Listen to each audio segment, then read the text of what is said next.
A shadow covered an elderly and stately man. The sage was talking about reincarnation and what its essence was. He spoke about how, thanks to reincarnation, a person's soul travels through different universes and rises to heaven, and then descends to earth and gains a real and tangible body. The reaching hand was heading straight towards the clot of light. The sage said that in pursuit of magic, and as the protagonist continued to reincarnate and improve his magic, he finally reached his 20th reincarnation, and he suddenly felt that something had happened to all his emotions. He suddenly opened his eyes wide in surprise. He met a beautiful elf and realized that at that moment he decided that it was time to put an end to this, and he stopped trying to master magic. The protagonist looked at the elf and thought that he had begun to search for the person who shone brighter than anyone else, deciding to connect his life with him. However, after his 31st reincarnation, his fate began to change. Sometime later, the bright sun was shining on a small village that was located among high mountains. A young man with blonde hair and pointed ears was lying on his bed and thinking that he hated this village. Suddenly, a girl with beautiful and long hair approached him. She was glad that she could find a fair-haired young man. The young man was leaning on huge crumpled haystacks. The girl put her hands on her hips and indignantly told the young man to stop shirking his work. The girl called the young man by name and called him the main character Cyril. The main character Cyril was surprised and called the girl the elf Lucy. The boy scratched his head and said that no matter how hard they tried, they would still take everything from them. Lucy the elf said that they still had to try somehow. The girl with an innocent face said that if they did not work, they would die of hunger. Hero Cyril told her that maybe it would be better that way, but he would rather die like that than work. Elf Lucy screamed and said that she was very angry. The main character Cyril screamed back and said that these monsters killed all of them, and last week, these monsters did it on purpose in front of the children. The elf Lucy and the main character Cyril live in the same elven village, which was once blessed by nature. However, over time, humans began to destroy them with particular cruelty and dominate them. All that harvest that they, the elves, worked so hard for, was destroyed, and the most important thing that was important to all elves, namely their comrades the humans, took them too. In order to obtain the crystals of powerful mana from the hearts of elves, which appeared as a result of the death of elves, every time people came to the village, they kidnapped 10 elves, and it is unclear what happened to them next. People specially took 10 elves to prevent all the remaining ones from dying out. The main character Cyril shrank, remembering all the past events, and thought that they were like cattle that people raised for further killing. Suddenly, the main character Cyril received a hard and powerful slap. From this blow, he staggered to the side and closed his eyes. His eye remained open and the other one was closed. The elf Lucy called the main character Cyril. Her hand was shaking after the blow. The girl lowered her head and her hair covered her face. The girl said that she had already told the boy that she would be angry. The protagonist Cyril put his hand to his face, covering the remaining mark from the elf Lucy's hand. He called the girl by name and then continued to look at her with some surprise. Suddenly, Lucy started screaming and clenching her fists. She said that Rika, Lugana, Granny, and all of them wanted to live a long and happy life, but neither she nor they complained because if they ran away, someone else would definitely die. The girl began to cry.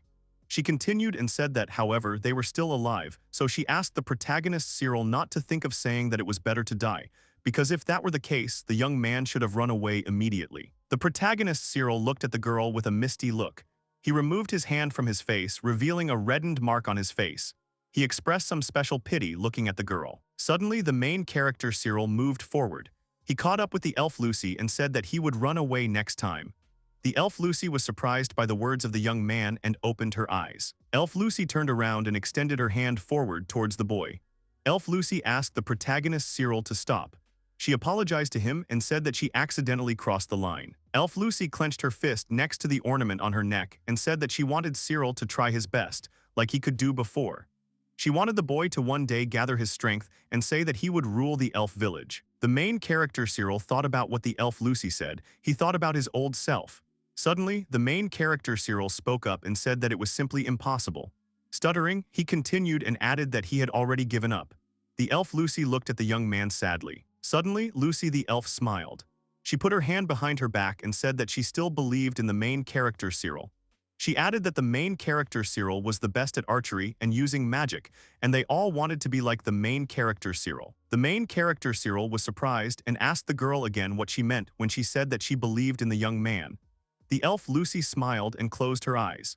She replied that she meant that the main character Cyril had already matured enough and that he was capable of saving this village. The main character Cyril thought and realized that he would not be able to fulfill the request of the elf Lucy and would disappoint her. He touched the collar on his neck and thought that he would not even be able to take off this terrible magical collar. The boy clenched his fist and began to think. Suddenly he realized that this was true. He was too helpless to do anything about it. Suddenly he heard a voice in his head asking the boy if he was sure about this, and then said that this was how the boy thought this unknown person was. The main character Cyril gave way and began to fall. The elf Lucy began to worry about the young man's condition and called him by name, and then put her hands on his body. The main character Cyril leaned his head on his hand and tried to somehow come to his senses. The elf Lucy excitedly asked the young man if everything was okay with him. The main character Cyril agreed and said that everything was fine with him. The main character Cyril looked at the girl and said that he thought it was time for them to get back to work, because he couldn't be angry with the girl at such a difficult time for them. Elf Lucy puffed out her cheeks and told the young man to do everything in his power so that she would not be angry with him. The main character Cyril laughed and said that Elf Lucy expected too much from him. Elf Lucy smiled and said that it was not that much, because the main character Cyril could easily handle it. The main character Cyril looked sadly at the girl. He thought that his heart was aching because he didn't want to admit that he was powerless and pretended that he had already given up. At that moment, the young man squeezed his hand in his chest as if clutching his heart. Suddenly, the young man again heard an incomprehensible voice, which said that the young man was turning a blind eye to everything only because he did not want to use weakness as an excuse. The voice asks the young man if he is ready for this or not. Anyway, sooner or later, he will lose the only thing that is most important to him. The main character Cyril shrank and ordered the unknown to be silent. Suddenly, the elf Lucy called out to him and asked the young man excitedly if he was really okay. The main character Cyril shouted back and said that he was absolutely okay. He grabbed the girl by the hand and told her to hurry up and go. The elf Lucy looked at the boy's back with excitement and remained silent. Sometime later, the village was quiet and calm. A young man with blonde hair and a short haircut was tying up a small haystack. He turned to the main character, Cyril, and said that he had arrived very late. The girl with dark hair braided into braids said that as punishment the young man would go without lunch. The main character Cyril laughed and asked the boys to have mercy on him. He has no other joy in life except food. The girl replied that the young man was shirking his work. The main character Cyril laughed and started to take the pitchfork. He awkwardly said that the girl was absolutely right. Suddenly, the protagonist Cyril sensed something. He heard the neighing of armored horses heading straight for their village. The elves cried out that humans had arrived. At that moment, knights in armor were riding horses. The knight who was in front of everyone turned to the elves and called them cattle. He stopped and the horse reared. The knight continued and said that they would take 3 more of them. The man continued and said that the humans were too busy trading on the black market and had exhausted their stock of magic stones. He also said that they did not have time to choose one of the elves, so he demanded that 3 of them approach the humans themselves. The elves were very scared. The main character Cyril felt something terrible. He was very surprised and did not understand what was happening. The young man clenched his teeth and said that it was simply unfair. One of the knights approached the commander and said with a grin that they should decide quickly themselves. The commander looked at his subordinate and agreed with him. The knight in armor began to approach the short-haired elf. The young man became frightened and began to turn away to run away. Tears began to flow in his eyes. The next moment, the knight in armor pointed his sharp blade straight at the young man. The blade hit him in the back. The young man screamed in pain and closed his eyes. The knight looked at the lying elf and said that they already had won. Then he grabbed the braided girl by the hand and said that they had a second elf too. He came so close that the girl shook with fear and tears appeared in her eyes. The main character, Cyril, watched in horror as the knights began to take away Shooty and Wreck. Suddenly, a hand of one of the knights began to approach him. The main character, Cyril, thought that the knights needed another elf. He hoped that at least it would not be the elf Lucy. A hand reached out towards the protagonist Cyril, and the knight said that they would choose him. The protagonist Cyril smiled with relief and thought that it would not be the elf Lucy. At this point, the elf Lucy stood between the main character Cyril and the knight and asked them to stop. She said that she would go instead of the main character Cyril. The main character Cyril was very surprised by the girl's words. He called the elf Lucy in horror. There was no emotion on his face. Elf Lucy shouted that the knights needed 3 elves. She said that she would go herself instead of the main character Cyril. The knights started laughing and telling the main character Cyril that he was being protected by some girl. Suddenly, the knight's commander started taking off his helmet and said that it would be better for them. The man smiled and said that the girl was probably ready to cry, that for the sake of her lover she would have to sacrifice her body.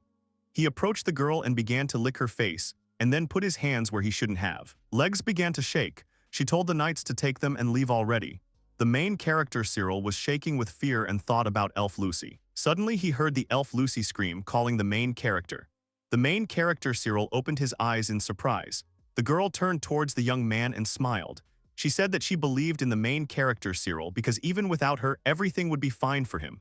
The young man remembered something secret. The main character Cyril began to shake and think about the Elf Lucy. The next moment he clenched his fist and in a fit of rage demanded the knight commander not to touch the girl with his dirty hands. The main character Cyril rushed with his fist straight at the man, who was even surprised by the elf's unexpected action. However, the man stopped the main character Cyril's attack with his hand. The main character Cyril was surprised that his attack was stopped. The man looked at the main character Cyril haughtily and pouted his lips. Then capillaries appeared in his eyes. He got angry and asked the main character Cyril if he really thought of playing with them. The next moment, he struck the protagonist Cyril with his fist. The blow landed right on the protagonist Cyril's stomach area. The protagonist Cyril fell to the ground and doubled over in pain. He started coughing from the strong blow. The elf Lucy stood not far from the young man. She got scared and turned towards the protagonist Cyril. The girl called him by name. The knight commander looked down at the young man. He smiled arrogantly. The man called the main character Cyril a weakling and asked him what he intended to do with such a pathetic and insignificant body. He looked at the protagonist Cyril, who was looking at the man with hatred. The knight commander approached the protagonist Cyril and said that they would take him with them too. The protagonist Cyril was very surprised. The elf Lucy screamed and approached the man. She asked him why they wanted to take the main character Cyril because they already had 3 elves. The girl forgot in a panic and did not understand what to do. The knight commander turned to the girl and said that he had decided to take her for himself, so they needed another elf. The main character Cyril looked at the man in surprise, and the deputy held his stomach. Elf Lucy said in shock that this couldn't be. The man grabbed the main character Cyril by the hair and told the elf Lucy that if this elf was so important to her, she should choose another elf. Of course, you can't choose yourself. Elf Lucy started shaking with fear and said that she couldn't do that. She couldn't choose someone else. The man grinned and asked what such a conversation could even be about. Then the man started laughing out loud. The elf Lucy shrank and started crying, trying to wipe away her tears. The main character Cyril looked at the man with hatred. He only thought that he could deal with him only with the help of magic. The young man began to create a magical seal, but suddenly the collar on his neck began to glow. The main character, Cyril, grabbed his head and closed his eyes from the sharp pain. Suddenly the man hit the main character Cyril, causing him to lose his balance and fly to the side. The man kicked the elf. He hissed and told the protagonist Cyril to rest. Without magic, they were all nothing more than cattle. The main character Cyril was lying on the ground. His hand was shaking slowly. Tears were pouring from the eyes of the young man. He was thinking only that if he had magic, everything would be different. Suddenly something entered the consciousness of the protagonist Cyril, or he himself entered his consciousness. An unknown voice told the protagonist Cyril not to look away. It shows him his real body, which was excellent. The voice asked the protagonist Cyril to accept his essence, to copy the movements that his soul remembers. The eyes of the protagonist Cyril began to glow, and he gained his power. The next moment, the foot of the protagonist Cyril firmly stepped on the ground. The protagonist Cyril rose from the ground and began to straighten his silhouette. The young man began to approach the commander of the human knights. He looked questioningly at the main character Cyril and asked what he wanted and whether it was possible that he had lost his mind from his harsh blow. At this moment, the main character Cyril waved his hand and began to squeeze it into a fist. The main character Cyril continued to have bottomless eyes. The young man thought that his vision and mind began to clear. The boy realized that information seemed to appear out of nowhere in his head. He realized that he was becoming someone else. Then the boy smiled and called the elf Lucy. The main character Cyril looked towards the elf Lucy and asked the girl not to worry, because he cannot allow the human knights to take the girl away. He asked her not to worry because he would deal with them now. The elf Lucy looked at the young man in surprise. The elf Lucy began to cry and say that it was impossible because the young man would die after this. The main character Cyril smiled and told the girl not to cry because everything would be fine. The protagonist Cyril approached the commander of the human knights and told him that now because of him the elf Lucy was crying. He threateningly said that now the man would die because of this act of his. The man began to laugh nervously. He raised his hand and said that now they will see who else will die here. The main character Cyril suddenly opened his eyes and began to look. The next moment, the man launched an attack with his hand, but the protagonist Cyril dexterously dodged the man's attack. The commander of the human knights was surprised when he realized that he had failed to launch his attack. Suddenly, a little elf's fist touches his face. The protagonist, Cyril, hit the commander of the human knights with such force that he staggered back and almost fell to the ground. Elf Lucy was very surprised by what she saw. The man was trying to look at his nose at that moment. Tears were streaming from his eyes, and the entire lower part of his face was covered in blood. The man said that it hurt a lot, so the main character Cyril thought that he had overdone it. His thoughts were interrupted by the commander of the human knights, who put on his helmet and rushed to the side. He swung his sword to strike the protagonist Cyril. The man shouted that he would destroy the youth immediately. The protagonist Cyril grabbed a small blade and stood in a fighting stance. The man called the protagonist Cyril a fool and said that he could not kill him with this insignificant weapon. The man made a sweeping attack with his sword, but the protagonist Cyril managed to crouch and dodge the attack. The man then made a downward attack, and the main character Cyril also managed to dodge to the side. The man struck the boy, but the protagonist Cyril was able to defend himself with a small blade. The commander of the human knights said that the boy was only delaying his death. The main character Cyril said that it was not like that at all and he was almost done. The man got angry and swung his sword at the young man. He ordered him to die right now. The protagonist Cyril felt something. The next moment, the knife in the elf's hands broke into pieces. The protagonist Cyril waved his hand and the fragments from the knife flew to the side. They went straight into the eyes of the human knight commander. The other knights stood there in surprise and did not understand what was happening. The human knight commander began to close his eyes and scream in pain. Everyone watched what was happening. The main character Cyril turned to the elf Lucy and asked the girl if she was okay. The girl said that she was completely fine, but she was very worried. The next moment, one of the knights pulled an arrow onto the bowstring. The main character, Cyril, grinned and said that if a man wanted to die, he could shoot without any problem. The men began to look at the young man with irritation. They started shooting straight at the young man and screaming for him to die. Suddenly, the arrows turned and changed their direction. They hit the men's arms. At this moment, the protagonist Cyril used a magic seal. One of the men rushed straight towards him and with a scream swung his sword to kill the protagonist Cyril. The main character Cyril pierced the man with his own sword. He didn't even have time to say anything. Other knights were watching all this. The male knights were shaking with fear and were preparing to draw their swords to attack. Suddenly, they began to run away. The main character, Cyril, appeared in front of the nearest knight. He shouted with hatred that none of them would escape. The commander of the human knights continued to hold his head and groan in pain. There were bodies of slain human knights all around. The elves looked at what was happening in horror, and the main character Cyril wiped the sweat from his face. Then the main character Cyril came to his senses. He ran towards Rek and turned to the other elves. He told them to bring alcohol immediately because there must definitely be something in that cart. The young man ran up to Rek and started looking straight at the young man's back. At that moment, Rek was moaning in pain. Then the elf Lucy appeared. She was holding a bottle of alcohol in her hands and told the main character, Cyril, that she had brought a strong drink. The boy grabbed the first rag he could find and thought that everything was too complicated. The boy turned to Rek and told him to hold on and be a man. At that moment, the main character, Cyril, was shaking an upside-down bottle of alcohol. Rek didn't understand what the main character, Cyril, was just about to do.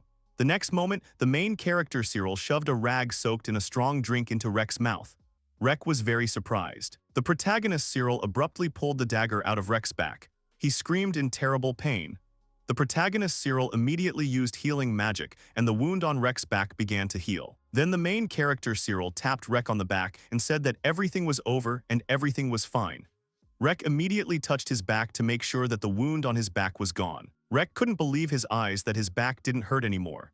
He was even more surprised when he realized that it simply couldn't be because there was nothing left on his back, not even a scratch. Suddenly, someone grabbed the clothes of the main character, Cyril.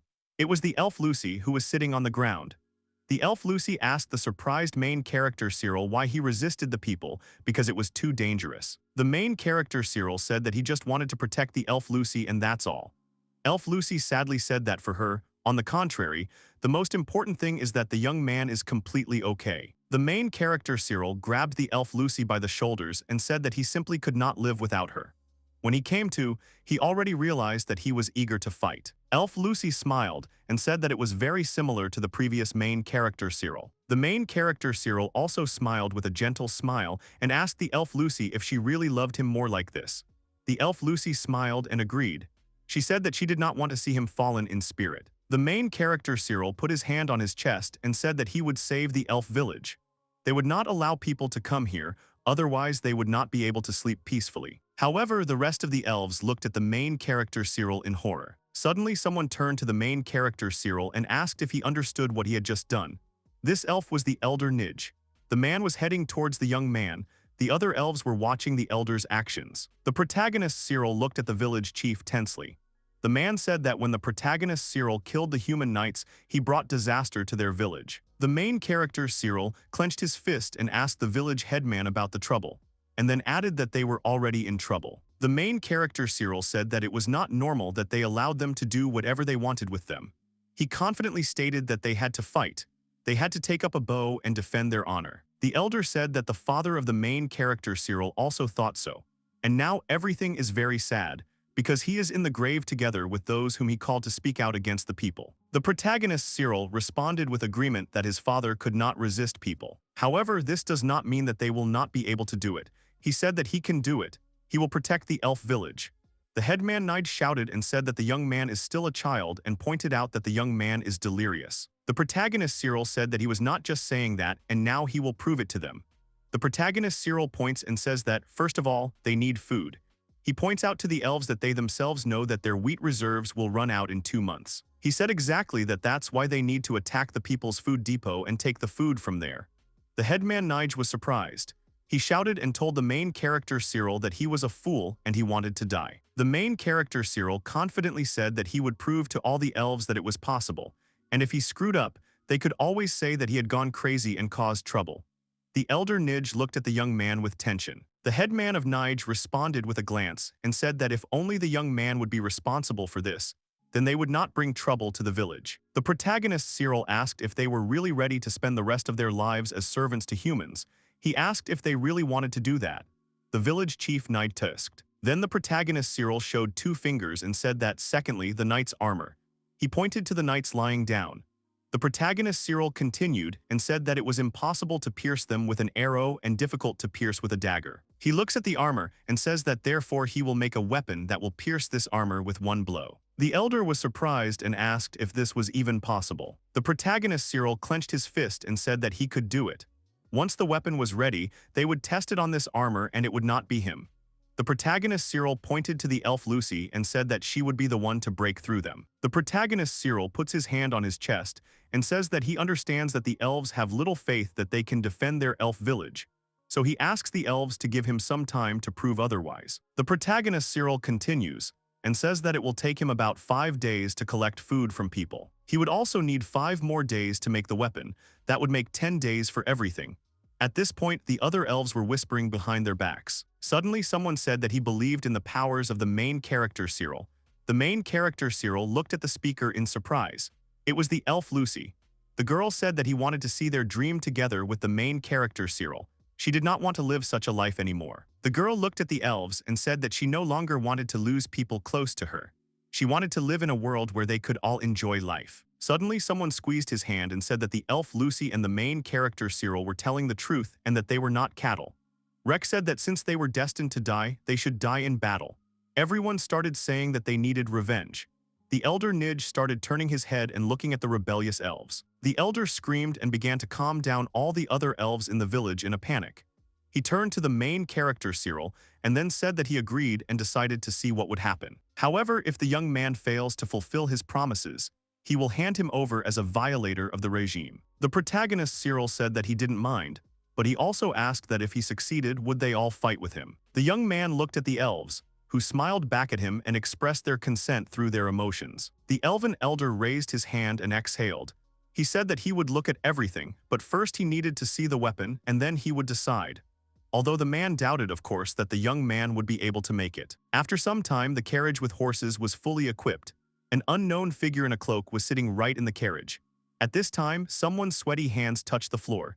The young man was training and lightning was shining around his body. Suddenly, the elf Lucy and the protagonist Cyril appeared in robes. The protagonist Cyril told the remaining elves in the village that they were ready. He asked them all to wait because they would be back soon. Elder Nige approached the elves and said that if they did not return, he would tell the humans that the elf Lucy and the protagonist Cyril had killed the human army soldiers and escaped. In that case, they could hope for food supplies. The elder then looked at the elf Lucy and the protagonist Cyril and asked if they were sure they wanted to go alone. He looked at them and said that they would only die in vain. The main character Cyril put his hand out to the side and said that he was not going to risk his life and the life of the elf Lucy. He extended his finger upward and added that they would sneak into the base and quietly take all the food and nothing more. At this time, the elf Lucy's eyes sparkled. She told the main character Cyril that he was so cool. He had been pretending to be lazy all the time, but in reality he was thinking of this insidious plan. The main character Cyril looked away, trying to avoid a direct hit from the elf Lucy. Then the elf Lucy thought about it and said that they just had no idea where this base was. They probably needed to look for some wide building. The main character Cyril smiled and the elf Lucy said that she shouldn't worry about such cuties, because not long ago he asked the commander of the human squad and he told him everything. At that moment the elder looked at the protagonist Cyril with tension. He told the young man that he had changed. He asked, looking at the young man, what could have affected him so much. Elf Lucy smiled and said that the main character Cyril was still the same and he would not change at all. He simply became himself, that is, an ordinary elf capable of doing whatever he wanted. So Elf Lucy and the main character Cyril set off on their journey and the elves from the village saw them off. After a while, small lightning bolts were seen around the main character Cyril. Beads of sweat were running down his face. The main character Cyril was making strange sounds as if he was in pain. The main character Cyril was holding on with all his might. When the lightning disappeared, he leaned his hands on the floor and began to breathe heavily. Apparently, he was in terrible pain and difficulty. Then the young man took out some food and started eating it. At that moment, the elf Lucy called him. The elf Lucy turned to the boy and asked him what he was doing. She also said that the boy had been shaking all day and had eaten a lot of meat. The main character Cyril said that this is how he builds up his muscle mass with the help of magic. He also asked the girl if she knew that if you train a lot, everything can hurt the next day. The elf Lucy answered that it was just normal muscle pain. The main character Cyril agreed and began to tell that, destroying his muscles with constant training, he then restores them with the help of magic. As a result, the muscles become much stronger for a short period of time. He clenched his fist and said that if you do this constantly, the muscles become stronger little by little. The elf Lucy added and said that, in general, the main character Cyril does not become stronger. The main character Cyril said that within 24 hours the body becomes much stronger. He decided to show the girl how it works. The elf Lucy grabbed her throat and said that it became very difficult for her to breathe. The main character Cyril replied that if you take in air with all your might, as the girl was doing now, then your lungs and heart will become stronger. The elf Lucy was delighted and said that it was very cool. She added that the boy had probably been training like this for a long time, but he pretended that he was doing nothing at all. The protagonist Cyril hesitantly and awkwardly agreed and said that this was true. The elf Lucy also said that this was why the boy was always so sluggish. The protagonist Cyril thought that he would better not deny it. Then the elf Lucy looked at the young man carefully. She turned to the main character Cyril, who was chewing something at that moment. The girl said that she had a certain request. She asked the young man to teach her this magic. The girl was absolutely sure. The main character Cyril was surprised and asked the girl what she meant. He also said that it was impossible because the structure of this magic was too complex. If a beginner tried to use it, he would only harm himself. The elf Lucy answered hesitantly that the young man should use this magic on her himself. The main character Cyril replied that he was not against such training, but he did not understand why the girl needed it. The elf Lucy clutched the hem of her dress and said that she wanted to become stronger too. She told the boy that she didn't want to be a girl who could only wait. She wanted to fight alongside the main character Cyril, side by side. The main character Cyril was surprised by the girl's words. Then he smiled and firmly answered that he agreed to her proposal. He also added that he would help the girl become stronger. After a while, the main character Cyril put his hand on the elf Lucy's shoulder. The girl closed her eyes and breathed deeply. The main character Cyril told the girl that he would now use magic, and then asked the elf Lucy if she was ready for it. The elf Lucy nodded in response. The elf Lucy put her hand on her chest, and then it shrank in anticipation. The main character Cyril looked at the girl and said that he was ready to start using magic. The elf Lucy closed her eyes and told the main character Cyril to begin. Suddenly, the girl felt something and asked the main character Cyril what it was. She opened her eyes and saw lightning around her. The main character Cyril continued to look at the girl and think that it looked somehow too revealing. The young man even felt embarrassed by the sight he saw. For a while the girl shrank. She sat and hugged herself with her arms. Elf Lucy continued to moan and groan. The main character Cyril laughed and told Elf Lucy that it was all over. He asked the girl how she felt. Elf Lucy was trying to catch her breath, and then goosebumps ran all over her body. She screamed and said that she was very sick and her whole body hurt very much. The main character Cyril stretched his arms forward and told the girl that he would now heal all the muscles. If you do this 3 times a day, your body will become almost perfect. He also told the girl to eat the meat. The elf Lucy began to gobble up the meat. The main character Cyril continued the lecture and said that meat contains the necessary substances for muscle recovery.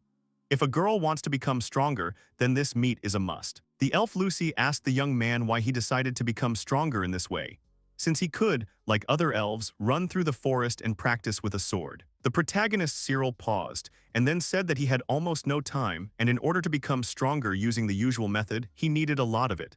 Besides that, he still had a lot of things to do. Elf Lucy asked the main character Cyril what exactly he wanted to do. Cyril replied that his greatest wish was to live happily with Elf Lucy. Of course, if she accepted his proposal of marriage. The Elf Lucy became very embarrassed and started waving her arms. She turned to the young man and asked him why he had suddenly started talking about such things. The main character Cyril smiled and told the girl that there was still time, so she could take her time and think about his offer. Suddenly, the young man felt something. He took out the blade of the sword and began to wrap it with magical power. The main character Cyril was surprised that there were deer here. He threw the dagger straight towards the forest, and it was able to change its trajectory and hit the deer right in the neck. The deer began to fall to the ground. The protagonist Cyril approached the animal's body and took out a blade. He said that the deer's death was not in vain. A quiet night wind blew. After some time, the main character Cyril cut up the deer and made a fire. Elf Lucy was sitting next to the fire, clutching her knees with her hands. Suddenly, she heard the main character, Cyril. The main character, Cyril, was carrying a deer on his shoulder and then asked Elf Lucy if she was worried. The Elf Lucy approached the main character, Cyril, and asked the young man why he was so long and where he was. The main character, Cyril, apologized to the girl and said that he was late hunting, and then showed her a deer. The girl was surprised that in half an hour the young man had butchered the deer and prepared it for cooking. The main character, Cyril, said that all this was for the girl to eat well, so he did not feel sorry for anything. Elf Lucy became embarrassed and thanked the main character Cyril. She said that it was not worth bothering so much for her. The main character Cyril took out his blade and said that they would start cooking. The protagonist Cyril cut the meat and sprinkled salt on the cuts, then he carefully kneaded and massaged it.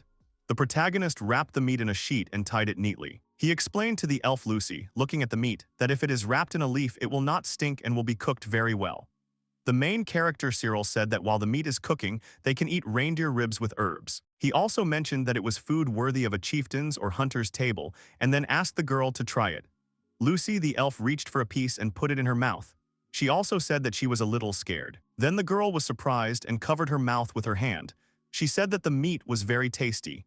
The main character added that the ribs were a little sweet but very tasty. The main character Cyril added that the meat was ready. The elf Lucy was happy. Some time later, next to the fire, there were only leaves with the remains of food on them. Elf Lucy apologized to Cyril and said that she forgot herself. The main character Cyril told the Elf Lucy that he constantly watches his words and actions, but sometimes you can allow yourself to forget. The girl told the boy that he had changed and was becoming more like an adult, but she had always perceived the boy as a younger brother who needed constant supervision. She also says that she constantly spoiled the boy. The main character Cyril answered that he decided that he would protect the girl. The elf Lucy asked if the boy was really serious now. The main character Cyril clenched his fist and said that he would save their village, crush the empire, and live happily with the elf Lucy. The elf Lucy smiled and said that she also wanted to live a happy life with the young man. She offered him to use all their strength to protect the village. Then she put her hand forward and said that before that the young man promises her something. If he dies, she will grieve for the rest of her life, so she asks the main character Cyril no matter what happens to survive. The main character Cyril was touched. He took the elf Lucy by the hand and said that no matter what happened, he swears that they will survive. The elf Lucy smiled and agreed with the oath of the sorrel. They swore the whole world. The main character Cyril and the elf Lucy looked at each other. Suddenly, the elf Lucy said that she was ready to answer the main character Cyril's proposal. The main character Cyril said that the girl would answer as soon as everything was over.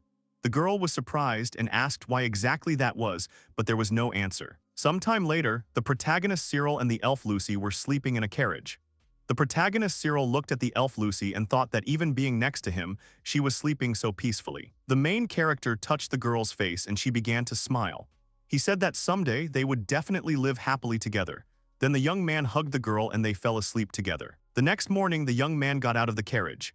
The elf Lucy was sitting on her horse and watching her carefully. Suddenly, she heard footsteps and looked away. The main character named Cyril came up to her and said that they were staying here. He turned to the elf Lucy and asked her to hide the horses. The young man stroked the horse. The elf Lucy looked at him and with a sad expression on her face, asked the young man to survive. The main character named Cyril gave the girl a thumbs up and told her not to worry, because he would also return with souvenirs. The elf Lucy smiled back, then waved her hand and asked the main character Cyril to come to her for a minute. The young man approached the girl, and the elf Lucy suddenly kissed him on the cheek. The main character named Cyril was very surprised by the girl's action. He leaned his hand against his face, namely the place where the elf Lucy kissed. The elf Lucy said that it was some kind of a talisman for good luck. The main character named Cyril noticed her reddened ears and smiled. Suddenly, the main character named Cyril rushed to the side and told the elf Lucy that when he returned, the girl should kiss him on the lips, because he wanted a French kiss. The elf Lucy was very surprised and asked what it meant. She blushed and looked questioningly at the young man. The main character named Cyril smiled back. The elf Lucy agreed and said that it was only if the young man returned safe and sound. Then the protagonist named Cyril rushed forward. He used magical seals on his legs to move faster through the forest. The main character named Cyril was only wondering if he could use the magic he had recently remembered. He thought about the magic being that he could call upon one of his past incarnations. He had lived 30 lives already and could therefore choose any of them. Finally, he realized that in this battle, his 18th incarnation would most likely be useful. Suddenly, the main character named Cyril stopped abruptly and saw the city walls in the distance. The protagonist named Cyril closed his eyes and thought. He imagined an expanded perception. The protagonist named Cyril felt an iron gate in front of him and about 300 warriors behind it. The main character named Cyril thought about whether he could completely trust the words of the commander of the human knights. The protagonist, Cyril, extended his hand forward and began to address his soul. He called for his soul to release the trace of a long-gone person here and now. He spoke of a warrior who remained honest until the end of his life, and his name was a strong warrior, Dit, nicknamed Circle of Samsara. Suddenly, the young man turned into a tall, dark-haired man. The strong warrior Dit began to examine his hands and said that he had not seen this body for a long time. With his current magic, he would only be able to afford such armor and weapons. Then the man looked straight ahead and realized that it did not matter, because it was time to begin. The next moment, the man breaks down the iron city gates. The soldiers start running away in horror and shouting that the gates have been destroyed and someone has managed to break through. The bell rang, warning of an invasion. The strong warrior Dit rushed straight towards the ringer. The knight announced that the number of enemies was equal to 1. The man was surprised by the arrival of the strong warrior Dit and began to scream, but suddenly the strong warrior Dit cut him in half with his sword. The strong warrior Dit stood and looked down at the dead body of the knight. Then the strong warrior Dit apologized and said that he needed to somehow replenish his magic. The strong warrior Dit used the soul absorption skill, but was suddenly distracted by a warrior who was rushing straight at the man and insulting him. The strong warrior Dit swung his sword and began to chop down human guards left and right. He remembered the childhood of the protagonist Cyril and screamed furiously, swinging his blade. The guards did not understand what kind of monster it was. They began to scatter. The commander of the guard squad ordered the rays to get ready. He ordered them to surround the attacker and shoot. The archers pulled their arrows and then started to launch it straight at the strong warrior Dit. There were a lot of arrows and the strong warrior Dit tried to fight them off, but suddenly one arrow hit him right in the face. The knights began to rejoice and say that they had managed to defeat the fearless and strong warrior Dit. However, the joy did not last long, because the next moment the fearless and strong warrior Dit appeared right above the man's head and was already swinging his sword. The man only had time to shout that nothing had happened, as his body was already cut by the sword of the fearless and strong warrior Dit. The fearless and strong warrior Dit continued to attack the remaining warriors, who in a panic did not understand what to do. Someone stood frozen and someone tried to run away. After some time, all the knights were killed. The fearless and strong warrior Dit continued to climb the stairs. He entered the room where food supplies were collected. The fearless and strong warrior Dit stood silently. Then he covered his face with his hand and was very surprised. The fearless and strong warrior Dit realized that people had both flour and mead. He was very surprised that there was so much food here. Then the fearless and strong warrior Dit used the storage chest. This was a special skill that only the fearless and strong warrior Dit himself could use. This chest could easily hold a large number of items. The fearless and strong warrior Dit decided to take everything he could, and then he was left with only his equipment. The fearless and strong warrior Dit realized that this was all he could gather, so it was time to go back. magic seals began to appear at his feet. Then he ran out into the street, where archers had already started shooting at him. The fearless and strong warrior Dit put his sword forward, defending himself. He ran at such a high speed that the archers could not hit him with their arrows. The guards shouted that the intruder had escaped. Someone ordered to jump on horses and go in pursuit of the intruder. The fearless and strong warrior Dit ran out of the fortress and headed straight into the deep and dense forest. The main character Cyril thought about an elf named Lucy. At that moment, an elf named Lucy was sitting, wrapped in a blanket and thinking about something, looking at the moon. Her face was already sleepy and tired. Suddenly, the main character Cyril called her, leaning his hand on the wall of the carriage. The young man was out of breath. He told the girl that he had returned to her. The elf named Lucy was very surprised and then screamed and called the main character Cyril. She threw herself into his arms. The main character Cyril asked the girl if she was really worried about him. An elf named Lucy started crying. She said that she was so glad that the main character Cyril was safe and sound. She also added that she was very worried about him. The main character Cyril told the girl that he was able to take food from the human warehouses, so he could not die without tasting the girl's kiss. The elf named Lucy smiled and said that now the main character Cyril must take responsibility and kiss her. The main character Cyril said that he would do it with pleasure and called the elf named Lucy a princess. Suddenly, he began to fall. The elf named Lucy got scared and asked the main character Cyril what was wrong with him. The young man said that he needed to sleep and everything would be fine. He said that while he slept, the girl should stay here. If people found them, she should leave him and the horses and run away. The main character Cyril passed out, and an elf named Lucy started screaming and calling him. After some time, the main character Cyril was unconscious. He heard a voice in his head asking him what it was all about. The main character Cyril opened his eyes. He saw the fearless and strong warrior Dit, who said that the main character Cyril had all his knowledge and skills, but for some reason he fought so poorly. Then the protagonist Cyril saw a man with long blonde hair, who said that apparently the protagonist Cyril has not yet accepted his past lives, and his body and magic are very weak. The man says that at least the protagonist Cyril can do something. The protagonist Cyril began to speak and asked if he could really become stronger. His other incarnation said that an elf named Lucy was like the girl who became the anchor for their lives, so he says that he will help the protagonist Cyril protect her. The protagonist Cyril screamed and told the man that he was wrong, because that was not why the protagonist Cyril fell in love with her. His feelings for her developed gradually as they grew older. The next reincarnation said that the current him has a weakness for independence, although he does not mind, because he will always be next to Cyril, so the young man should not forget something. If he surrenders, they will immediately take control. The protagonist Cyril asked if they really won't try to take over his body. Another incarnation said that there was no point in this. His living emotions were their only entertainment now. The main character Cyril smiled and asked if it was really true. He also told them to enjoy his life and he would show them the happiest ending. The reincarnation said that it would be wonderful because they did not want any more tragedies. The world in which the young man lived was special to them because if only they could save her. Another reincarnation asked the protagonist Cyril if he understood what they were talking about and what they were talking about. He summarized all the reincarnations and said that they were unable to save her. The protagonist Cyril was very surprised. The next moment, the bright sun shone, illuminating the main character Cyril and the elf named Lucy. The young man covered his face with his hand and asked if it was really morning. Suddenly, he heard the cry of an elf named Lucy, who told the main character Cyril not to be idle, because if he shirks work, everyone will be unhappy. The main character Cyril looked at the elf named Lucy, who was sleeping next to him. The main character Cyril addressed the elf named Lucy by name and said that they used to sleep like this often. He remembers the past, where the little elf named Lucy and the main character Cyril slept together. The main character Cyril started to cover the elf named Lucy and said that he thought it was time to relax a bit. Then the main character Cyril heard the wind and wondered what was going on around him.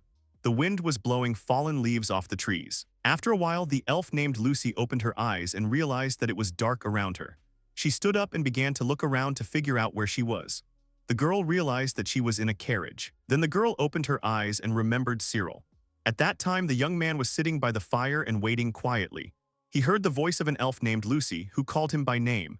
The elf named Lucy apologized and said that she had fallen asleep. The main character, Cyril, smiled and replied that it was okay, because the girl hadn't slept a wink while she waited for him. The elf named Lucy agreed and said that she was the only one who had to remain on guard. The protagonist Cyril smiled and continued to look into the fire.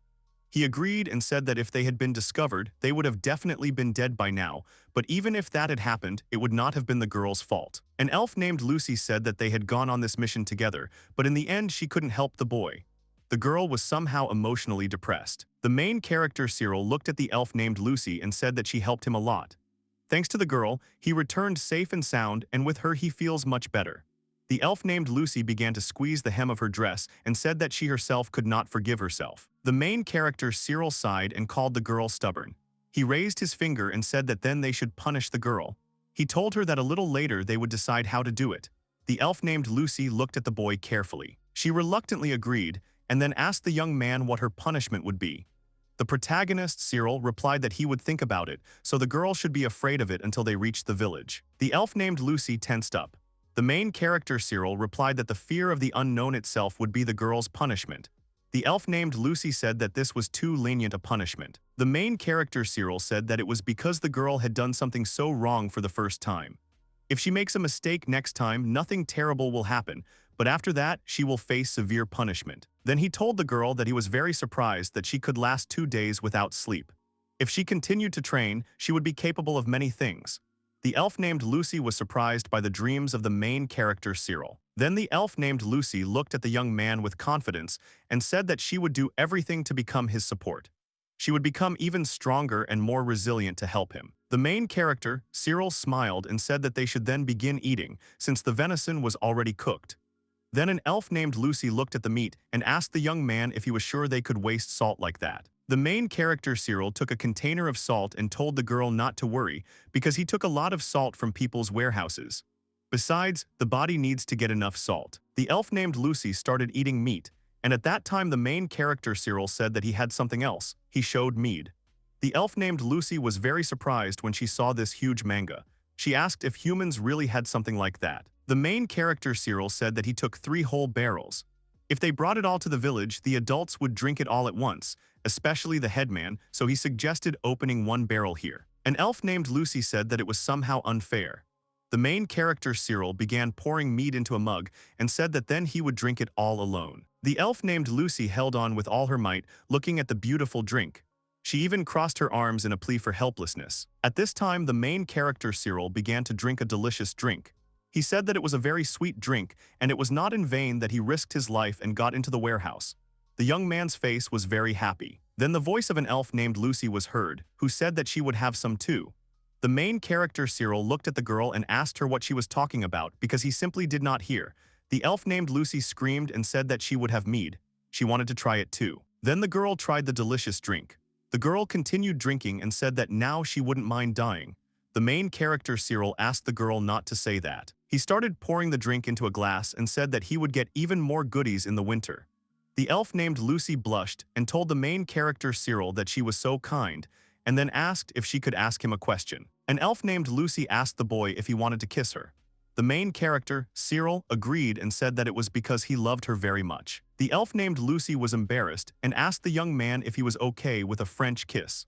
The main character Cyril, with a calm expression on his face, said that he was not at all against it. The next moment, an elf named Lucy grabbed the young man by the shoulder and kissed him.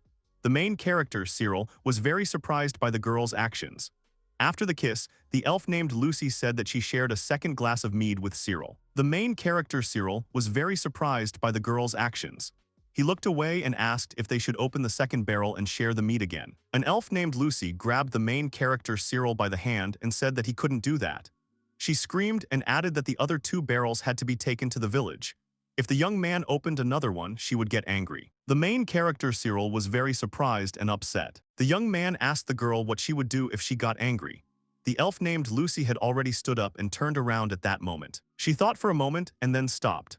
The elf named Lucy turned to the main character Cyril and said that in that case she would not speak to him for a week. The main character Cyril was broken inside. He was cleaning up the dishes and almost crying. An elf named Lucy approached him and joked with the young man about the treat, saying that it was very tasty.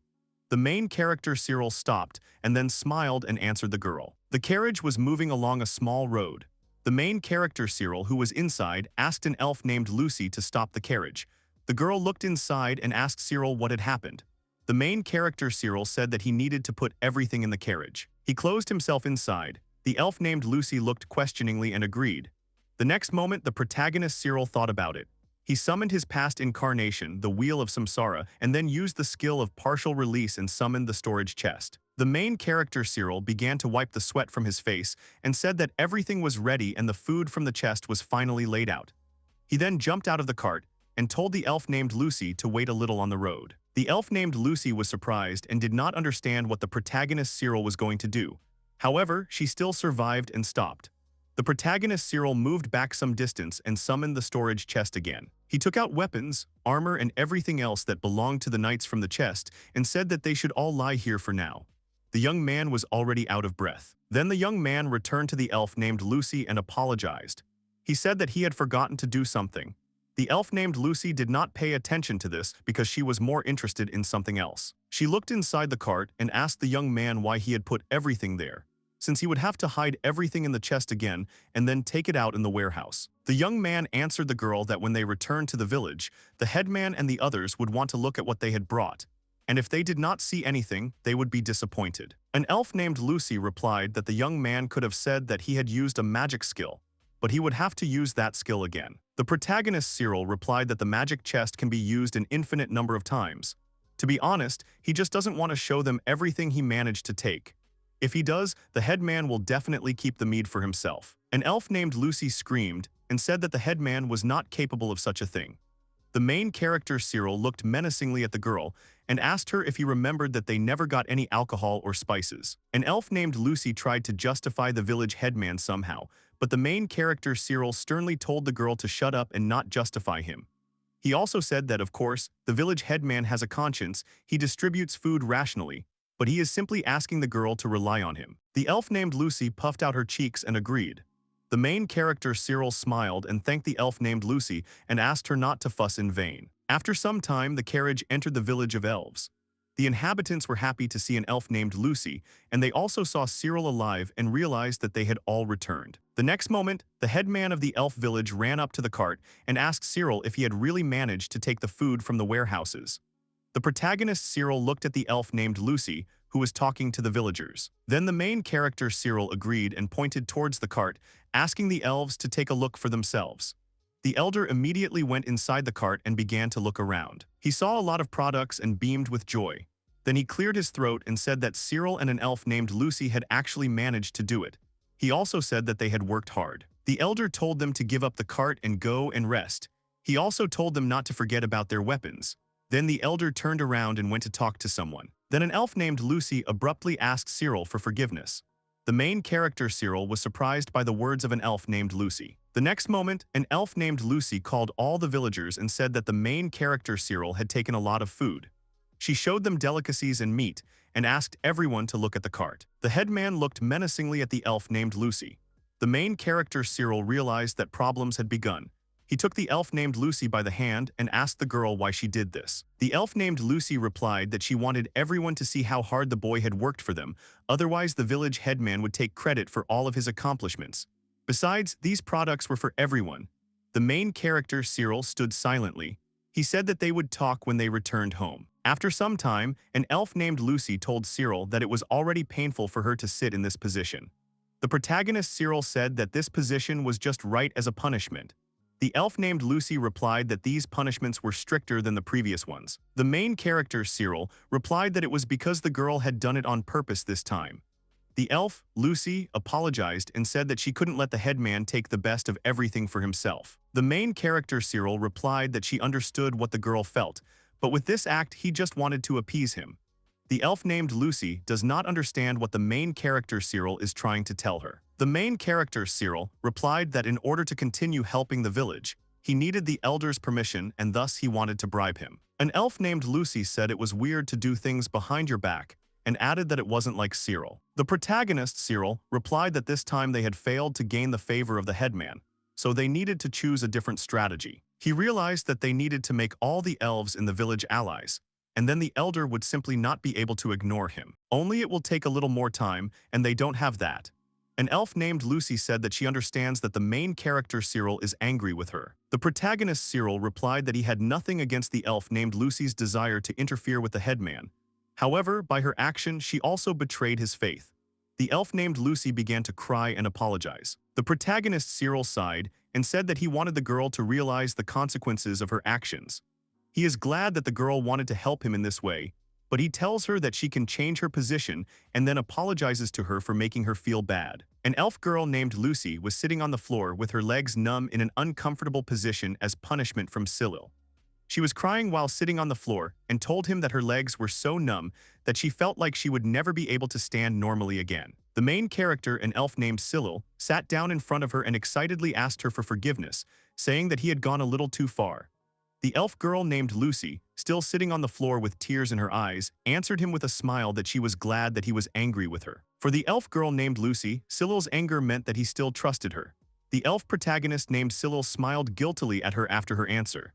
The elf protagonist named Cyril sat down next to her and offered her a foot massage.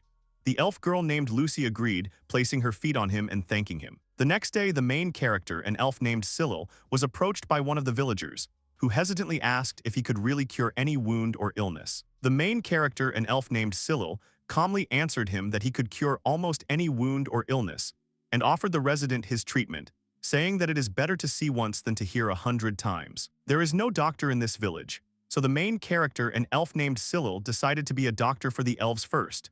Many residents of this village were queuing to see him, creating a long line. An elf named Cyril, who approached the main character, asked him to heal his right hand by showing it to him. The resident explained that last year he had a fracture in this place. It healed, but now it was difficult for him to bend his hand. The villager thought that he would walk around with an unbending arm for the rest of his life. The main character, an elf named Cyril, examined his arm very carefully, looking for any signs of illness. After examining the villager, the main character, an elf named Cyril, told him that his bone had healed incorrectly, so when the villager turned his hand, it interfered with the work of the tendons.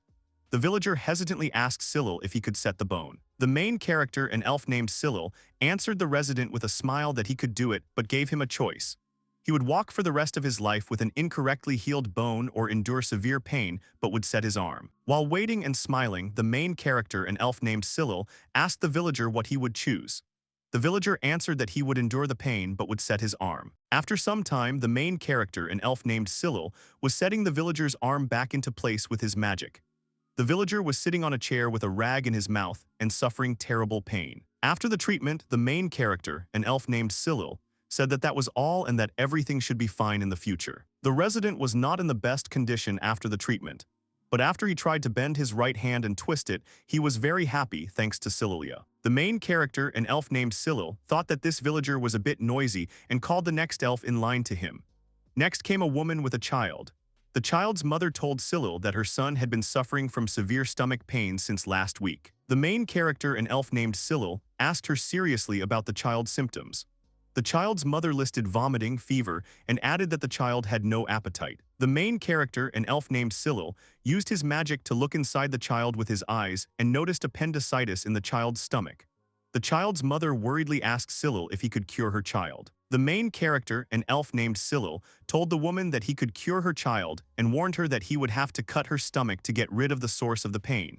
The child's mother was very upset by his words. The main character, an elf named Cyril, explained to her that if everything is left as is, then in the worst case this disease can lead to death, and the source of pain undergoes necrosis, pus appears, and because of this, tissue inflammation occurs. The child's mother began to worry even more about her child, not knowing what to do. The main character, an elf named Cyril, answered her that he was not scaring her but simply warning her, and if she did not want him to perform the operation, then they had better return home. The child's mother stood in doubt, and at that moment her son called her and told her that he wanted to be cured and that he could no longer bear this pain in his stomach. Hearing her son's words, the woman burst into tears and bowed to the main character, an elf named Cyril, asking him to save her child. After that, after some time, the main character, an elf named Cyril, performed an operation on a little boy to remove appendicitis. The child's mother stood nearby, watching the operation, and the child had a rag in his mouth and he lay there, squeezing the rag because of the pain. After the operations, the child felt better and began to rejoice, while his mother stood in tears of happiness. Before noon, the main elf hero named Cyril had cured 8 elves. And even after noon, the number of those asking for help did not decrease. On the contrary, there were even more of them, so much so that the main elf hero named Cyril could no longer cure everyone in one day. After a day of work, many elves stood outside and thanked Cyril for their treatment. The main character, an elf named Cyril, even stopped counting the number of elves who thanked him. And they were all good guys, and soon they began to treat him kindly. The main character, an elf named Cyril, answered all his patients with a smile that he would try his best. He had made the first step towards his goal. The next day, the main character, an elf named Cyril, and a girl elf named Lucy were sitting on a log in the middle of a field, enjoying the weather. Suddenly, a light breeze blew and a small leaf from a tree flew onto Lucy's head. The main character, an elf named Cyril, laughed at Lucia's appearance and Lucia felt embarrassed. An elf girl named Lucy picked up a leaf that had gotten stuck in her hair and looked at it. An elf girl named Lucy told Cyril that the maple leaves had turned yellow and autumn had come. The main character, an elf named Cyril, looked into the distance enjoying the wind and agreed with her saying that winter would come after autumn. At that moment, the girl elf named Lucy turned to the main character elf named Cyril and said shyly that lately he was constantly surprising. The main character, an elf named Cyril, answered the elf girl named Lucy that it was just a basic treatment. The elf girl named Lucy admiringly told him her feeling that he could cure any wound or illness. The main elf character named Cyril suggested changing the subject and asked the elf girl named Lucy about their lunch today. The main elf character named Cyril explained that he had simmered dumplings in venison broth. The elf girl named Lucy replied with a smile that it was very tasty. But the elf girl named Lucy added that she still had a strange feeling about these dumplings because they were so elastic and sticky. The main elf character named Cyril explained to her that this way they use less flour. The main elf character named Cyril said that they needed to take care of their flour and salt supplies. The elf girl named Lucy replied that she understood and thanked him. She added that it was time for her to go, as she still had some work to do in the field, and asked the main elf character named Cyril what he would do. The main character, an elf named Cyril, thought about it and replied that he would start making weapons. The girl elf named Lucy stood up and asked him what kind of weapon he was going to make. The main character, an elf named Cyril, answered briefly that he would make a bow. An elf girl named Lucy was surprised and doubtfully said that the bow was absolutely useless against people, and that his father had a huge bow, but even with it he could not pierce the armor of people. The main character, an elf named Cyril, looked ahead and thoughtfully said that he still thought that this bow would be the best weapon against humans. The elf girl named Lucy worriedly asked him if she could trust him. Then the main character, an elf named Cyril, turned to him and said with a smile that he certainly wouldn't lie to her. Then Lucy waved goodbye to him. The main elf character named Cyril also stood there waving back, and the elf girl named Lucy ran down the road. After the girl elf named Lucy left, the main character elf named Cyril collected many necessary materials and boards and put them in a pile in one place. Then the main character elf named Cyril stood up, closed his eyes and concentrated. The main character, an elf named Cyril, called his soul and told it to release here and now the trace of a long-gone man, a blacksmith tempering iron and forging a bow in a brightly burning world of steel. The main character, an elf named Cyril, shouted the name of the blacksmith Cyril, whom he called from the circle of samsara. And at that moment, instead of Cyril, a tall and strong man appeared, who had a short braid and a hammer in his hands. Cyril smirked and told himself that it had taken 64 units of energy to summon the dit, leaving about 122 minutes left. Cyril confidently said that this should be enough and told himself to use the power at will. Then Cyril dug his hands into the ground, checking and feeling it. Cyril grinned, saying that there was good soil here because there was clay and quartz. And at that moment, Cyril put his hands in front of him, used his matter control magic and used it on the clay, calling him. At that very second, clay began to come out of the ground in large quantities, gathering above Cyril and becoming a large square of clay. Then Cyril also used his magic only on the quartz and calling it. At that moment, quartz began to emerge from the ground in the form of a large dome, and which looked like a small house. Now it was the turn of the fire. Cyril clenched his hands and concentrated, telling himself not to spare the energy. Using his fire control magic, he directed the stream of fire straight at the clay. Then after that he used the power of cooling on them. Also using his hammer, Cyril began to hit the tools to give them shape. After all his labors, a large round house of quartz and clay was built in front of him. Cyril looked at the dome with satisfaction and said to himself that now it was time to forge the parts. Cyril poured hot and liquid metal into the molds of the part. And in an instant, using his hammer to shape them even more appropriately, he forged many small pieces of metal. He did not know it. Then coming to the main part, he started cutting the wood with a knife and giving it the shape of a crossbow bow. And using all the small metal parts and attaching them to the wood, Cyril created a crossbow bow. Satisfied, he looked at the crossbow and said out loud that the bow was ready. He took the finished bow in his hands and said that after test shots, he would adjust it and they should be done in about 5 days. Quiro's spirit evaporated and in its place stood the main elf hero named Cyril. Sighing tiredly and wiping his sweat-soaked forehead, the main elf hero named Cyril smiled, saying that Quiro's time was up. He didn't know about it. Sometime later, the main character elf named Cyril and the girl elf named Lucy were sitting eating their food. The girl elf named Lucy worriedly asked the main character elf named Cyril that he is a healer in the morning, a warrior in the afternoon, and whether his weapon is ready. To which the main character, an elf named Cyril, calmly replied that the weapon was ready and he was currently busy laying it down. Hearing his words, the elf girl named Lucy was surprised, and abruptly got up from the table and told Cyril that she wanted to see his weapon, and they only had 2 days left before the weapon was shown. The main character, an elf named Cyril, calmly told her to stop and not bother him. The elf girl named Lucy was a little offended by his words and looked at him offended, not understanding why he responded so sharply. Then the main character, an elf named Cyril, while eating his food, smiled and told her that he would show her everything later and that she should have patience until then. Suddenly at this time, one of the residents knocked on their door, whose name was Laru, calling Cyril. The main character, an elf named Cyril, went outside, and then the resident, showing his hoe in his hand, very happily told him that these tools are very good. Laru happily reported that it had become much easier for him to work in the field because the tool could pull out even the thickest roots. And praising Cyril's tool, Laru happily told Cyril that everyone who saw his hoe wanted the same one. They still had 20 of them, but Laru asked Cyril if he could make them more blades. The main elf character named Cyril smiled at him and said that he could make them anything. After this, Laru became serious and thoughtfully asked the main character, an elf named Cyril, how he could thank him. To which the main character, an elf named Cyril, replied that he did not need anything and that he was doing it from the bottom of his heart. Laru sighed, saying that everything was as usual, but then he added that they would do anything for the main character, an elf named Cyril. Laru confidently told the main character elf named Cyril to tell them as soon as he needed help, and said goodbye to the main character elf named Cyril, reminding him about the hose. The main character, an elf named Cyril, waved goodbye to him in response. He didn't know about it. Entered his home, he heard how an elf girl named Lucy looked at him with worry and asked if he really had enough strength, and if he would sacrifice himself to save others. To which the main character, an elf named Cyril, stroked her head and with a sad smile asked the girl elf named Lucy if she would be sad if he died. And then, without waiting for an answer, he promised her that he would never allow his girl elf named Lucy to be sad. Then an elf girl named Lucy took his hand and asked him to show her at least the weapon. She added that she believed him, but was still very afraid. The main character, an elf named Cyril, answered her that he could not show her and asked her to wait a little longer. Hearing his answer, the elf girl named Lucy became very sad. Looking at her, the main character, an elf named Cyril, thought that he first needed to gain the trust of the people and remove the elder who only put obstacles in their way.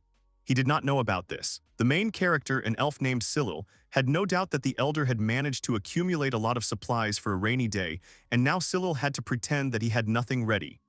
Then he also thought that he would arrange training for the girl, an elf named Lucy, when it got dark. Yawning, the main character, an elf named Cyril, was resting, sitting on a chair, while the girl elf named Lucy watched him, even more worried.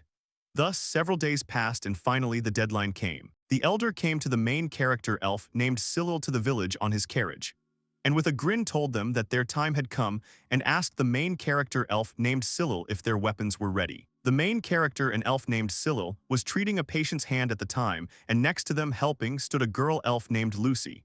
They looked at the elder, noticing his arrival. After this, an elf girl named Lucy tugged at Cyril's sleeve and called out to him in concern. The main character, an elf named Cyril, answered the elder very seriously and confidently that the weapon was ready, and added that he would gather all the villagers during the day and conduct a demonstration of the weapon. To which the elder grinned very maliciously. Then the elder, pretending to be worried, answered the main character, the elf named Cyril, that he did not need to be so brave and that the village could survive without him. He did not know about it. After the elder's answer, the main character, an elf named Cyril, became angry, but calmly asked the elders what he wanted for the villagers to die again. To which the elder made an angry face and clenched his fist, hitting the wall, making a loud knocking sound and shouting to Cyril that he was dragging them into a war that could not be won. To which the main character, an elf named Cyril, replied that he had created a weapon with which they could stand up to humans. The elder irritably shouted at the main character, an elf named Cyril, to show them the weapon. The main character, an elf named Cyril, answered with a calm smile that they had to prepare, and pointing to the people standing behind him who had come to him for treatment, He said that they also had to gather a lot of spectators. He didn't know about it. The main character, an elf named Cyril, turned to the almost assembled crowd that stood behind him and asked them about his proposal. To which the crowd answered him that they wanted to try their luck. After this, the elder, before leaving, irritably said that they would see each other at the square and warned him not to be late. And then the main character, an elf named Cyril, stopped the departing elder by calling him and suddenly asked him seriously why they were resisting the creation of the weapon. The elder stood a little stunned by the question. Then the main character, an elf named Cyril, answered irritably, shouting that nothing like that had happened and that he was only concerned about the welfare of the village. The main character, an elf named Cyril, hearing the answer, calmly smiled at him and said that he understood everything. Then the elder irritably told the main character elf named Cyril that he was like his brother, and he should have handed over the main character elf named Cyril to the soldiers. Then he added that in principle the main character elf named Cyril himself would soon be disgraced, and slamming the door very loudly he left them. After this, the patient he was treating when the elder arrived approached him asking if he was okay, and if he shouldn't have been preparing to demonstrate the weapon. To which the main character, an elf named Cyril, smiled sheepishly and scratched the back of his head, replying that he actually had everything ready. And all the nearby residents proudly said that their Cyril was no joke. The main character, an elf named Cyril, and all the villagers laughed heartily at this comment. Then the main character, an elf named Cyril, decided that now everything would begin. Exactly at noon, a wooden dummy with iron armor stood in the center of the square, and almost all the villagers gathered there discussing the upcoming weapons demonstration. He did not know about it. Also there was the main character, an elf named Cyril, who stood there confidently and resolutely, watching everyone, and behind him was an elf girl named Lucy who had a very upset face because she was worried about Cyril. Also all the elders were standing nearby, mocking Cyril and his stupid idea with the weapon, also waiting for the demonstration of the weapon. The elder was the first to speak, loudly calling Cyril and pointing to a wooden dummy with armor, asking him to show how his weapon would cope with this armor. The elf girl named Lucy stood behind Cyril and trembled with fear and worry, silently watching everything. Then the main elf character named Cyril looked at her, noticing her sad expression and hugged her shoulders. The elf girl named Lucy, feeling Cyril's hands, turned her head in surprise and looked at Cyril. The main elf character named Cyril smiled in response, supporting her. He did not know about it. The main character, an elf named Cyril, still holding the elf girl named Lucy in his arms, offered her to try together and loudly began to tell everyone, drawing attention to himself, that he had created a new crossbow for them. The main character, an elf named Cyril, pulled out his new crossbow to the public, showing it off by raising it high. The main character, an elf named Cyril, confidently and loudly told everyone that he called this crossbow a crossbow. All the villagers looked at the crossbow with doubt, and whispered to each other asking if it was really a bow and why it was too small. Some elders who were standing behind the main elder looked at each other with disappointment and surprise. The elders began to mock, asking if this was serious, and added saying that even a longbow was useless against armor, and even mockingly asked if it was possible that it was a toy. But not paying attention to them, the main character, an elf named Cyril, addressed all the inhabitants, speaking loudly about the warrior elves. The elders, not expecting such drastic changes from him, were a little scared and fell silent completely. The main character, an elf named Cyril, continued by saying that the warriors of the past with a bow could defeat anyone, and with the help of bows they repelled any attack. All the villagers, the elf girl named Lucy, and all the elders stared at him, listening to all his words. The main character, the elf named Cyril, continued saying that 5 years ago their arrows protected the village and that they would be worthy of their memory. He did not know about this. Then the main elf hero named Cyril told everyone that he would now show what his bow was capable of and began to demonstrate. Having politely bowed to all the inhabitants, the main elf hero named Cyril paid tribute in the name of the great warriors. Then the main character, an elf named Cyril, handed over his crossbow to the elf girl named Lucy, supporting her. But at that time, the elf girl named Lucy worriedly asked him that suddenly she would not succeed. But suddenly taking the hand of the elf girl named Lucy, the main character elf named Cyril smiled at her and told her not to hide her courage, otherwise he would punish her. The elf girl named Lucy looked at Cyril with a slight smile, saying that he could joke even at such a moment. The main character, an elf named Cyril, held her hands and supported her, telling her firmly to do everything like in training. The elf girl named Lucy agreed with him and resolutely took the crossbow. She looked at the main character elf named Cyril, and then aimed through the crossbow preparing to shoot. Then holding a crossbow with one hand, The elf girl named Lucy easily shot at the armor that was worn on the wooden mannequin. The arrow, flying at high speed, hit the armor directly and passed through it, creating a hole in it. All the elders who were watching this opened their mouths in shock, not believing their eyes. All the villagers were also surprised by this and began to rejoice joyfully and praise Cyril's arrow. All the villagers joyfully said that this small bow could pierce anything and that they would be able to fight with this bow. The main character, an elf named Cyril, after the shot, an elf girl named Lucy happily approached her, hugging and congratulating her. Then they shyly accepted all the praise and happy faces from the residents. The elder, unable to bear it, suddenly shouted irritably, saying that the main elf hero named Cyril had cheated and pierced the armor in advance. They blamed Cyril for pulling the bowstring in advance so that Lucy could shoot. Then, after hearing the elder's complaint, the main elf character named Cyril turned to the elf girl named Lucy and told her to do as they had taught her at night. The elf girl named Lucy nodded to Cyril, understanding his thoughts. The elf girl named Lucy pulled the bowstring of the crossbow with her foot and prepared to shoot again. Then the elf girl named Lucy took the finished crossbow into her hands and told the main elf character named Cyril that she was ready to make another shot. The main character, an elf named Cyril, supported her with a smile, saying that she could do it. The elder looked at the armor with a hole and said irritably that every shot the elf girl named Lucy would not be so accurate. The main elf hero named Cyril answered him seriously that training is needed to shoot down an enemy with one shot. The main elf hero named Cyril also added that an arrow shot by a brave man's hand always hits the target. And then the elf girl named Lucy shot at the armor again and again hit the target, piercing it right through. All the inhabitants began to rejoice even more joyfully, and the elders were still stunned and surprised, opening their mouths. All the elf inhabitants rejoiced, saying that they now had a chance to win the victory. The elder began to shout irritably to everyone that they would only start a war. Loudly, clapping his hands and drawing attention to himself, he shouted to all the residents that even with weapons, many of them could die. But the elder added, saying that now only 10 elves die at the hands of people every year. At this time, the main elf hero named Cyril came out from behind the headman, telling everyone that for him 10 was not a little, and he would do anything just so that the elves would not die anymore. The elder wanted to object, but he was interrupted by the main character, an elf named Cyril, turning to him and seriously asking him if everything suited him. The headman was taken aback by such a question and began to deny it, saying that he had never said such a thing. Then the main character, an elf named Cyril, answered that since the future of the village was in the hands of the inhabitants, he wanted to listen to them all. Then he loudly asked those who wanted to live as before to raise their hands. Then only the elders raised their hands. Then the main character, an elf named Cyril, asked those who wanted to fight for freedom to raise their hands. And at that moment, all the villagers joyfully raised their hands. After this, the main character, an elf named Cyril, turned to the headman, saying that he could not ignore so many residents. The elder cursed, clutching the fabric of his clothes, and angrily shouted at Cyril to shut up, and added that he would not discuss anything here and that the conversation was over. After that, all the elders left the site in an irritated mood. Watching the elders leave, some villagers approached the main character, an elf named Cyril, asking him if he could make other weapons, as well as powerful bows like his. The main character, an elf named Cyril, answered everyone that he could do it and added that he would work to protect them and hoped for their help. The main character, an elf named Cyril, suddenly bowed to them respectfully and asked everyone to trust him. Then all the residents supported him, saying that they would follow him and would not let him down. Suddenly, Cyril was happily hugged by an elf girl named Lucy, saying that everything went well.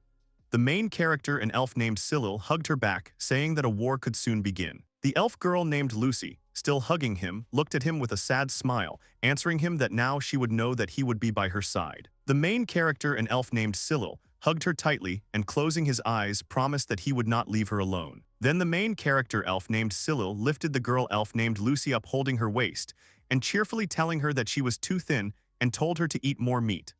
The girl elf named Lucy was embarrassed by the sudden impulse of the main character elf named Cyril. The main character, an elf named Cyril, looked at the girl elf named Lucy from below, still holding her head up, and said that he wanted to feed her to her fill, thinking that he needed to go hunting.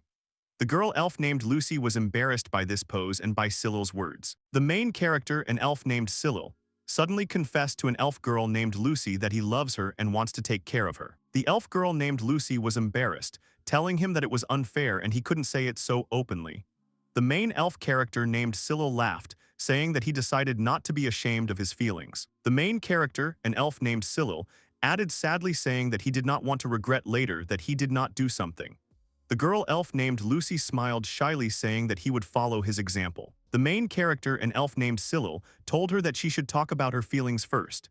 The elf girl named Lucy smiled and said that if he asked so, she would try her best. 2 days later, the main character, an elf named Cyril, woke up in the night from the sound of a moving carriage and voices coming from the street. The voices outside said that he wanted to take more, but he did not have enough patience. At that moment, right next to the moving carriage, a trap was triggered on a tree, which made a loud sound, from which many residents began to wake up to understand what it was. All the residents began to leave their homes right on the street, not understanding what was happening. Then the main elf character named Cyril stood in front of the carriage, blocking their way. The main elf character named Cyril looked at the carriage and asked what the elder was doing in the middle of the night. The elder sitting on the cart was very surprised by his arrival. The main character, an elf named Cyril, threateningly told him that he would not move from the spot until the elder explained himself. The elder became very angry and shouted at Cyril to shut up and get out of the way. Suddenly, at that moment, something touched the leg of the horse to which the cart was tied. The horse must jump up and move in different directions out of fear, thereby shaking the cart itself and the people in them. The main character, an elf named Cyril, thought that this was good because the elder was trapped. All the residents quickly rushed to the scene without understanding what had happened. Then the main character, an elf named Cyril, answered everyone that the elder had fallen into a soldier's trap. The residents looked at the broken cart in which all the spoiled food lay. Then all the villagers turned to the elders, asking them in surprise what they wanted to secretly take out of the village provisions and valuables. The elder, not knowing what to say, justified himself by saying that he wanted to share with the neighboring village. All the inhabitants looked at the elders with hostility, not believing.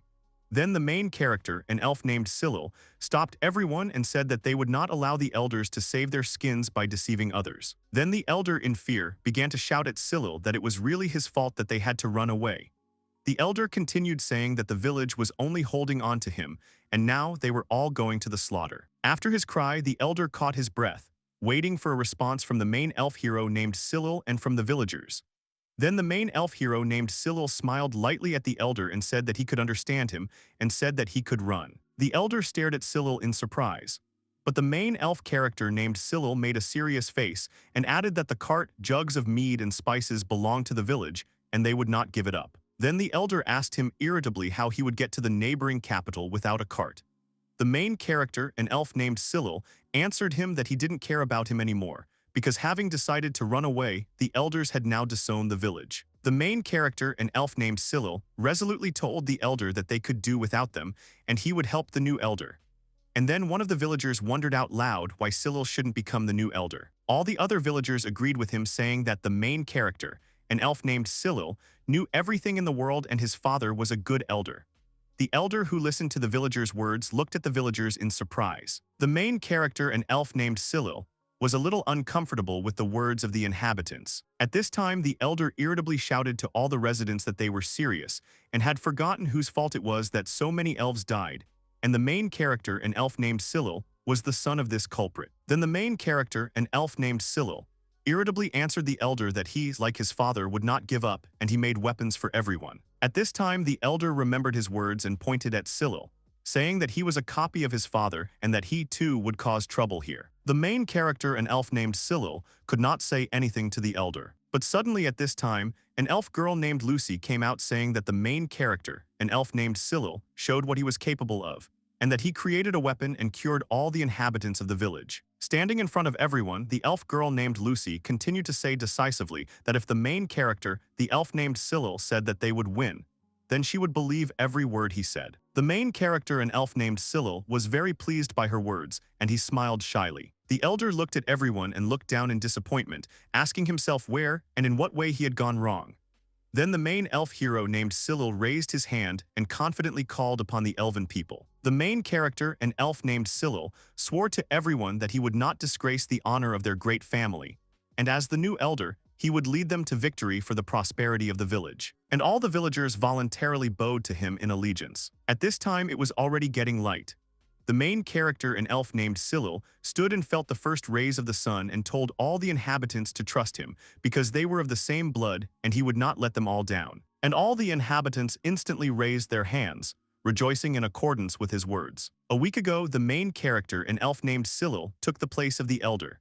The village men go hunting and watch the soldiers from a high tower, and the women make preparations for the winter by harvesting. Suddenly, around the corner, right towards the main character, an elf named Cyril and other people, a large boar ran with several people chasing it. Then the main character, an elf named Cyril, took a crossbow and shot straight at the boar, from which the animal, without suffering, immediately fell to the ground. All the inhabitants began to praise Cyril for his accuracy. The main character, an elf named Cyril, thought that perhaps it was not only thanks to crossbows, but that the hunting catch had increased. The main elf character named Cyril combined the roles of elder and doctor. Also, the main elf character named Cyril was engaged in examining patients, paperwork, and village meetings. Since their surplus grain was being confiscated, the main character, an elf named Cyril, began to think about growing new types of plants. Meanwhile, the main character, an elf named Cyril, and a girl elf named Lucy were busy with plants. The girl elf named Lucy, taking off her gloves and slightly calming her fatigue, praised Cyril, saying that he had a great idea and asked him if the tubers of the devil's fruits were really edible. The main character, an elf named Cyril, confirmed her words, saying that only the shoots are poisonous, but the tubers are filling, tasty, and ripen quickly. Then the main character, an elf named Cyril, smilingly suggested to a girl elf named Lucy that they try to bake the tubers together, to which the girl elf named Lucy happily smiled in response. After cooking the tubers, the main elf character named Cyril and the elf girl named Lucy sat and tasted them. The elf girl named Lucy bit off a piece of the tubers and sadly asked what if they too would start taking away their tubers, to which the main character, an elf named Cyril, calmly replied while eating tubers that she shouldn't worry about it. The elf girl named Lucy curiously asked him why. Then the main character, the elf named Cyril, answered with a smile that he had already thought of everything. The elf girl named Lucy looked at him and smiled, saying that she trusted him. The main character, an elf named Cyril, happily said that if the elf girl named Lucy liked the tubers, they would grow them. The elf girl named Lucy happily agreed with him, offering to grow everything together. New clashes with humans were just around the corner, and they needed to replenish their supplies. Because the main character, an elf named Cyril, wanted to launch a preemptive strike, no matter what. The next day, the main character, an elf named Cyril, with a mask on his face and holding a pitchfork, came to a place near the village. He dug up some soil with a pitchfork, and looking at the soil, said that compost could be made here if fermentation was started. Suddenly, one of the residents, an elf named Cyril, ran very quickly towards the main character, shouting his name. After approaching, the resident excitedly said that soldiers were coming to them, and they would be here in half an hour. The main character, an elf named Cyril, listened to him and ordered him to start preparing and asked him how many shooters they currently had, to which the resident replied that they had 30 shooters. Then the main character, an elf named Cyril, told him that he would meet soldiers in the center of the village. The villager asked the main character, an elf named Cyril, for his opinion on the fact that they would need crossbows. The main character, an elf named Cyril, replied that he had no doubts and ordered that everyone be told to be ready. Having understood his order, the villager quickly and briefly said goodbye to him and ran back to the village.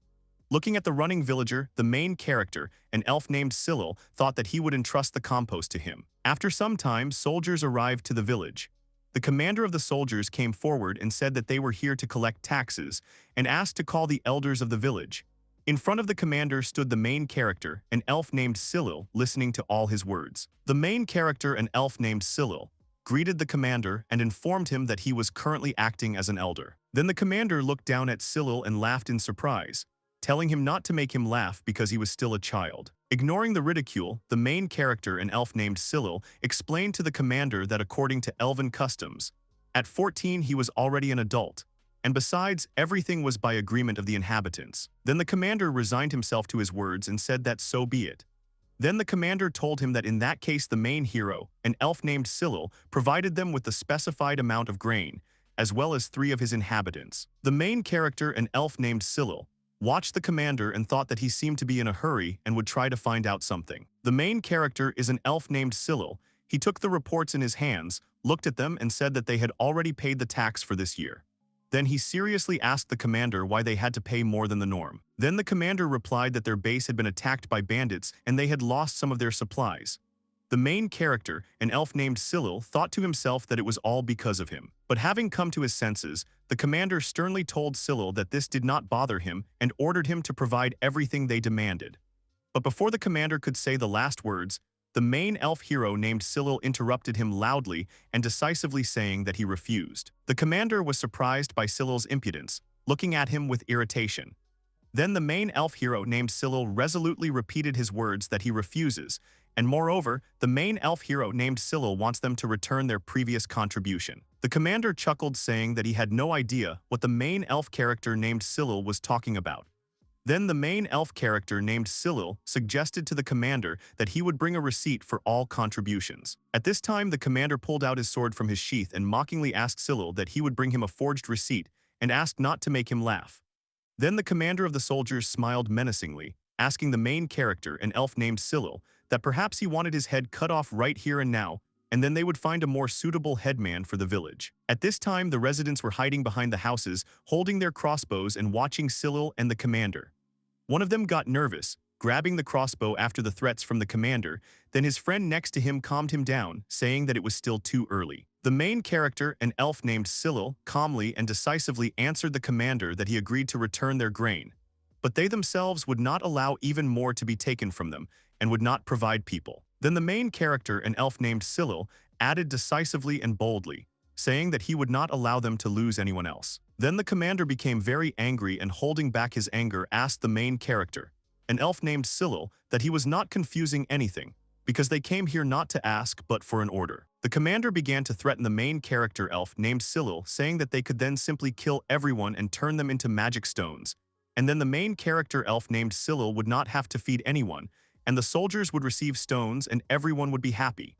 All the inhabitants were furious with him. After the threats, the main character elf named Cyril smiled calmly and said that the offer was interesting, but he had a better one. The main character elf named Cyril told his offer, in which the inhabitants and the main character elf named Cyril attack all the soldiers and safely forget about this incident. The commander looked down on the main character elf named Cyril and feigned surprise, saying that it was a bold statement. The commander then asked the main character elf named Cyril what these weak elves could do. To which the main character, an elf named Cyril, replied that it was better to show once than hear 100 times, and raised his hand, ordering all the elves to shoot. At this time, all the elves came out of their hiding place, with crossbows aimed straight at the soldiers. Then all the elves started shooting at the soldiers. The arrows, piercing their iron armor, wounded all the soldiers. Each soldier died from multiple bleeding and wounds. The commander of the soldiers looked at his wounded soldiers in shock, who were screaming in pain and unable to fight. The commander asked aloud his question about how they were able to penetrate their invulnerable iron armor. To which the main character, an elf named Cyril, replied to the commander that such weak elves were capable of such a thing. The commander, stepping back in fear, accidentally tripped over a soldier lying motionless and fell to the ground right next to him. The commander was frightened by the lifeless soldier lying next to him. Then the main character, an elf named Cyril, approached him, seriously asking his thoughts on how he thought only he survived. The commander was stunned and looked at Cyril with fear in his eyes, not knowing what to answer him. The main character, an elf named Cyril, smiled at him and asked him what he was unable to answer the question. Then, approaching the commander's face, the main character, an elf named Cyril, smilingly said that the commander had no right to remain silent and they would ask him a couple of questions. Then, the main character, an elf named Cyril, threateningly said that if the commander continued to remain silent, he had a person who was knowledgeable in torture. The commander's forehead was sweating from fear. The main character, an elf named Cyril, took an arrow in his hands, showed it to the commander and said that the arrowheads were covered with poison. And for the commander, the main character, an elf named Cyril, prepared a special poison. The commander was shocked to learn that the tips contained poison. At that moment, an arrow flew from behind Cyril and hit the commander right in the legs. The commander did not understand anything at first, then he screamed very loudly in pain. The main character, an elf named Cyril, turned around to see who it was. The one who shot was an elf girl named Lucy. She held a crossbow in her hands and looked at Cyril. The main elf character named Cyril smiled back at her and stood up from his place. Looking up at Cyril, the commander irritably asked him what he thought he would be able to do. To which the main character, an elf named Cyril, responded with a denial and said that this was precisely why he needed the commander. Then the main character, an elf named Cyril, pointed to the lifeless soldiers and asked the commander if he would prefer to end up the same way as them. The commander turned back to where Cyril's hand was pointing and was stunned by what he saw. All of his soldiers were dead, and the elves stood watching him with terrifying looks. The commander looked around and saw that all the elves were standing around him and watching him intimidatingly. The main character, an elf named Cyril, attracted the commander's attention by saying that they would not run away anymore. The commander looked at Cyril with fear. The main elf hero named Cyril, and all the elves decisively and militantly said that they were ready to rise up and take heart, and they would not allow them to continue to be robbed. The commander stammered to Cyril to calm down and informed him that their village was suspected of rebellion, since the detachment sent before them had never returned. Then the commander added that if they did not return, then they would send 1,000 knights here. And he asked Cyril if he was sure that he wanted this. To which the main character, an elf named Cyril, calmly replied that they had no choice but to fight. Then, out of fear, the commander began to say that if they let him go, he would try to settle this issue and asked the elves not to kill him. The main character, an elf named Cyril, and all the inhabitants looked at each other, nodding to each other. Then 2 villagers grabbed the commander by the shoulders from different sides, lifting him up. The main character, an elf named Cyril, told him that they would stop this conversation and told the commander not to worry because he would not kill him. Then the main character, an elf named Cyril, pointed to the commander's coat of arms, asking him if he was an aristocrat, and added that they could get a large sum for it. The main character, an elf named Cyril, told the commander that once the battle was over, they would ask for ransom, and until then he would live. The commander shouted that this should not be done, while 2 villagers took him away. This became the first step of the elves in raising the banner of rebellion. In a dark, windowless room, the soldier's commander sat on a small chair, his head hanging tiredly and covered in many wounds. The commander was tied to the chair, and his legs were tied to the legs of the chair. The main character, an elf named Cyril, watching him, thought that he doubted that the commander was bluffing when he spoke about 1,000 soldiers. The main elf character, named Cyril, thought that they still had time before the Empire made a decision, and the main elf character, named Cyril, thought that it would be at least 10 days. The commander, sitting almost unconscious, muttered something in delirium, and the main character, an elf named Cyril, left the commander's confinement room thinking that they had no right to waste time. After some time, the main character elf named Cyril stood next to a wooden mannequin, which was wearing iron armor. The main character elf named Cyril drew the attention of all the inhabitants to himself, asking to listen to him. The main character, an elf named Cyril, pointed at the mannequin, telling everyone that it was better to shoot crossbows in a volley rather than individually, and they would all shoot together on signal. The main character, an elf named Cyril, told everyone that their target was 50 meters away, and the signal would be within 15 seconds. The main character, an elf named Cyril, ordered everyone to get ready, and all the inhabitants took their crossbows and aimed them straight at the dummy, preparing to shoot. A few seconds later, the main character, an elf named Cyril, shouted for everyone to shoot. And then all the inhabitants shot at the dummies at once. Many of them hit the target. The main character, an elf named Cyril, thought that the inhabitants had gotten the hang of it, and there were even those who could reload in less than 10 seconds. The main character, an elf named Cyril, praised everyone and said that next time they would learn to shoot in 2 ranks with a rearrangement, and asked everyone to repeat the current training 20 more times and then go and rest. All the inhabitants sat, resting and pulling arrows from the dummies, and turned to the main character, an elf named Cyril, saying that now the Imperials were an easy target for them. All the residents agreed with these words, saying that, unlike bows, the crossbow is much more convenient. Sitting next to them, the main character, an elf named Cyril, told everyone that they had shown good results, so next time they would try for 100 meters. One of the people sitting there was surprised that they would try at 100 meters, and another of them doubted his abilities. But at that moment, another resident approached them, confidently saying that he could handle it. The main character, an elf named Cyril, sat and smiled contentedly at him.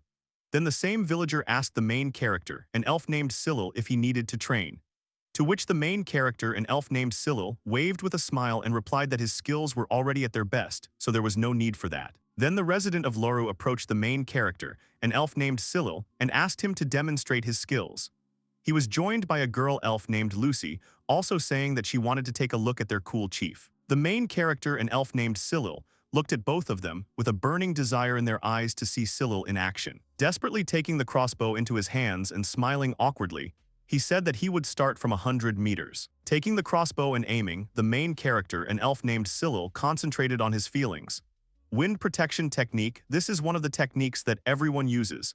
Enhanced perception and another technique program. The main character, an elf named Cyril, used all these techniques.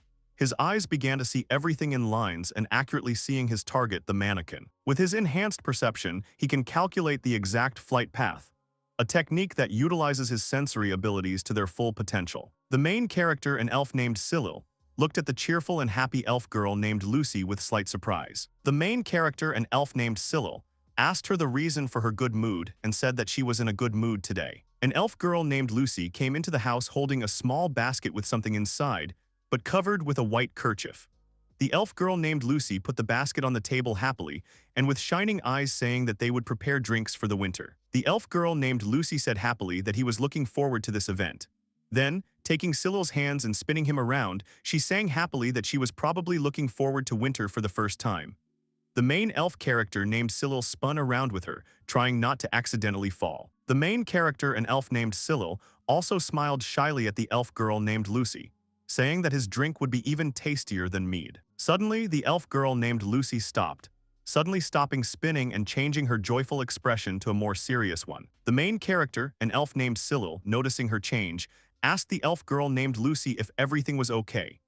The elf girl named Lucy sadly answered him that if you think about it, their village is going through hard times and first of all it is necessary to prepare food. Hearing the words of the elf girl named Lucy, the main character elf named Cyril thought for a while, looking at her and smiled, telling her that she was right, but you can't get hung up on just that. Also, the main character, an elf named Cyril, added that if you only think about how to survive, you will quickly burn out, so you need to look forward to the next day with joy and hope. The main character, an elf named Cyril, showing 2 fingers, an elf girl named Lucy said that based on this, the headman faces 2 questions. The elf girl named Lucy stood in front of him, listening attentively to him. Showing his hand, the main character, the elf named Cyril, said that first of all, he must protect his inhabitants and show the way so that everyone is content and happy.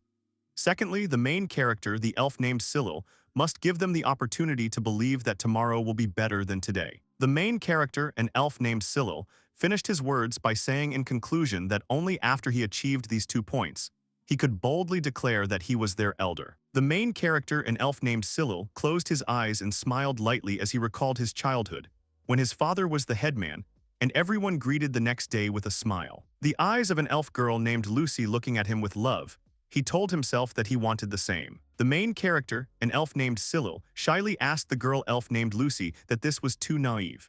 To which the girl elf named Lucy with a gentle smile answered him that it was not so at all and now he looked very cool. Putting her hands together, the elf girl named Lucy said sheepishly that he was right and that just surviving was boring. The elf girl named Lucy wished that tomorrow they could drink wine together without a care in the world. The main character, an elf named Cyril, stroked the head of an elf girl named Lucy, and at that moment the elf girl named Lucy became embarrassed by this gesture. The main character, an elf named Cyril, replied with a slight smile that he was also looking forward to this moment. The elf girl named Lucy, embarrassed by the fact that the main character's elf named Cyril's hand was still on her head, very sweetly took offense and made chubby cheeks and asked him if she was imagining things or if he was treating her like a child. The main character, an elf named Cyril, still stroking her head, awkwardly answered her that there was nothing like that and he wanted to give her much more. Taking her by the cheeks and approaching her face, the main character, an elf named Cyril, listed everything he wanted to give her. These were kisses, hugs, and a child. The elf girl named Lucy was very embarrassed and pushed him away, stuttering that she was not yet mentally ready for this. The flushed elf girl named Lucy touched her cheeks, calming herself down and saying that it was unfair and why was she the only one so nervous. At this time, the main character, an elf named Cyril, also added embarrassed that he was also nervous. The elf girl named Lucy, turning away from him, complained, saying that it was not visible on him. Then the main character, an elf named Cyril, hugged the elf girl named Lucy from behind and said that, knowing this, he wanted to hear her answer someday. The elf girl named Lucy was embarrassed by these words. The main character, an elf named Cyril, thought to himself that he wanted to spend every second of his life with her, because the time allotted to them now was like the calm before the storm. 10 days later, the main elf hero named Cyril pulled the bowstring of his crossbow and put on a belt with many arrows. He stood in front of all the inhabitants, who were also ready for battle. Raising his hand, the main elf hero named Cyril very confidently and loudly called all his trembling brothers and sisters and told them that it was time to fight. All the inhabitants stood around him waiting for his words. The main character, an elf named Cyril, confidently continued saying that they would no longer bow down and allow themselves to be robbed and would fight back against the empire. With trembling hands pulling the bowstring of the crossbow, an elf girl named Lucy stood nearby, also listening to Cyril's words. At the end of his speech, the main character, an elf named Cyril, loudly and invitingly told everyone that they would certainly win. All the inhabitants picked up his words, shouting affirmatively and confidently. The main character, an elf named Cyril, thought that now the time of the elves had come and he was not going to lose. The main elf hero named Cyril and all the villagers were sitting in a trap behind the bushes. They were waiting for the arrival of 1,000 knights and were ready for battle. At this time, The main elf hero named Cyril heard the sounds of 1,000 knights walking and warned all his villagers that the knights were coming. Thousands of knights walked forward without noticing anything. All the inhabitants, hearing the soldiers' footsteps, were a little on edge. Then the main character, an elf named Cyril, calmly told everyone not to shoot until he gave the signal. All the soldiers were approaching the arrival point very quickly from afar. Some elves were watching the knights from a high building and confirmed that there were indeed about 500 soldiers. The main character, an elf named Cyril, and the elves next to him were sitting, watching the knights and also waiting for them. But suddenly all the knights stopped their steps and the silence reached Cyril, who was a little surprised by their actions. Then from the line of knights, a man on a warhorse who was a little plump in build stepped forward. He took the loudspeaker with a satisfied grin and introduced himself as Melisak, the second son of the house of Halinguruk. Melisak brazenly and joyfully informed everyone that he had brought 511 knights with him. All the elves, including the main elf character named Cyril, made a stupid face, not understanding what Melisak was saying. All the elves were still in their hiding places waiting for Cyril's signal. Melisak called all the elves and ordered them to obey him, cursing foully, and continued saying that if they surrendered quietly, he would pardon them. But before Melisaka could finish speaking, an arrow was shot straight at him, which hit Melisaka right in the stomach, piercing through the iron armor. Melisaka screamed very loudly from incredible pain. The one who shot Melisak was the main elf hero named Cyril, who was calmly watching from his hiding place. The elves who were near the main elf hero named Cyril covered their ears, unable to bear Melisak's unbearable scream. Holding his stomach, which still had the arrow in it, Melisak said with tears in his eyes but very annoyed that they were attacking when he hadn't even finished his speech. Suddenly Melisak looked up and saw hundreds of arrows flying straight towards 1,000 knights. The knights' iron and invulnerable armor could not protect them from the arrows, and because of this, the knights began to panic, somehow defending themselves from the arrows. Then the main elf hero named Cyril shouted to all the elves to prepare the next arrows and be ready. All the elves reloaded their crossbows in preparation for the attack and awaited the signal from the main character, an elf named Cyril. Then all the knights ran forward to attack, to somehow stop the arrows that wounded them. At this time, the main character, an elf named Cyril, ordered all the elves who stood in the first row to get ready and let all the knights come as close as possible. Then after waiting for the knights to approach them, the main character, an elf named Cyril, ordered everyone to shoot right now. The first rank of elves instantly carried out Cyril's order, and a wave of poisonous arrows fell upon the knights. Then the main character, an elf named Cyril, ordered the back rank to prepare and be ready. The surviving knights were perplexed by the arrows and asked each other in shock that the imperial armor was not the strongest. Some knights helped their wounded comrades and comforted them. Seeing their fellow knights die one after another, some of them became filled with anger against the elves, saying that they would take revenge on the elves for them. Then the main character, an elf named Cyril, observing the changes in the knights' mood, bitterly replied that they had lived with the same feelings for the past 5 years. But the knights, not listening to anyone, began to attack the elves. At this time, one of the elves who stood near the trap raised the thorny ropes with spikes right when the knights passed over him. The knights' feet began to get tangled up in the thorns and they began to fall to the ground, becoming even more entangled in the thorns. The knights lay on the ground trying to get out of the trap and wondering what kind of rope it was. While the knights were trying to get up and get out of the trap, elves appeared in front of them, aiming their crossbows at them. Some, seeing the elves in front of them, began to scream in fear. The main character, an elf named Cyril, stood at the head of the elves, also targeting the knights. The knights who were able to escape from the trap ran away, fearing for their lives, and the knights who were wounded by arrows but could run also ran away with them. The remaining knights looked at their fleeing comrades with fear, realizing the situation they were left in. Then the main character, an elf named Cyril, addressed them, saying that out of 511 people only they remained and that they should understand this. After this, the remaining knights tried to stop Cyril, begging him not to do this. But the main elf hero named Cyril ignored their pleas and raised one hand, ordering all the elves to shoot straight at them. The last thing the elves heard were the cries of pain from the wounded knights. After the whole incident, all the elves went out onto the road and looked at the many dead knights. Loru called Cyril and, placing his hands on his shoulders, looked at Cyril with a proud look and a slight smile. Then the main character, an elf named Cyril, answered him in agreement, and suddenly raised his hands up and shouted to everyone that now victory was theirs, the elves. All the elves, unable to hold back their happiness, cried and hugged each other, finally achieving their goals and fighting for their freedom. An elf girl named Lucy hugged Cyril with tears of happiness, which made him very embarrassed. That evening, all the villagers began preparing for a victory banquet. The main elf hero named Cyril summoned past versions of his soul, dealt with the corpses, and captured the surviving nobility. After devouring the souls of several hundred people, Cyril's skill also improved by several levels. The main character, an elf named Cyril, handed over the remaining corpses to cremation and, standing in front of a large fire, prayed that this would never happen again. After some time, the main character, an elf named Cyril, returned to the village after finishing all his business. In front of him, many tables with festive dishes were lined up, and with a large stage in front where the curtain was still closed. All the elves at this time were already having fun and celebrating, drinking and dancing. Cyril was greeted very joyfully, saying that their main hero had finally appeared. Then they called Cyril to the stage, saying that the performance would soon begin. The main character, an elf named Cyril, sat down at one table and looked around, searching for the elf girl named Lucy and asking others where she was. Suddenly, a waitress appeared behind Cyril, placing a plate of meat in front of him and informing him that an elf girl named Lucy was now preparing to perform.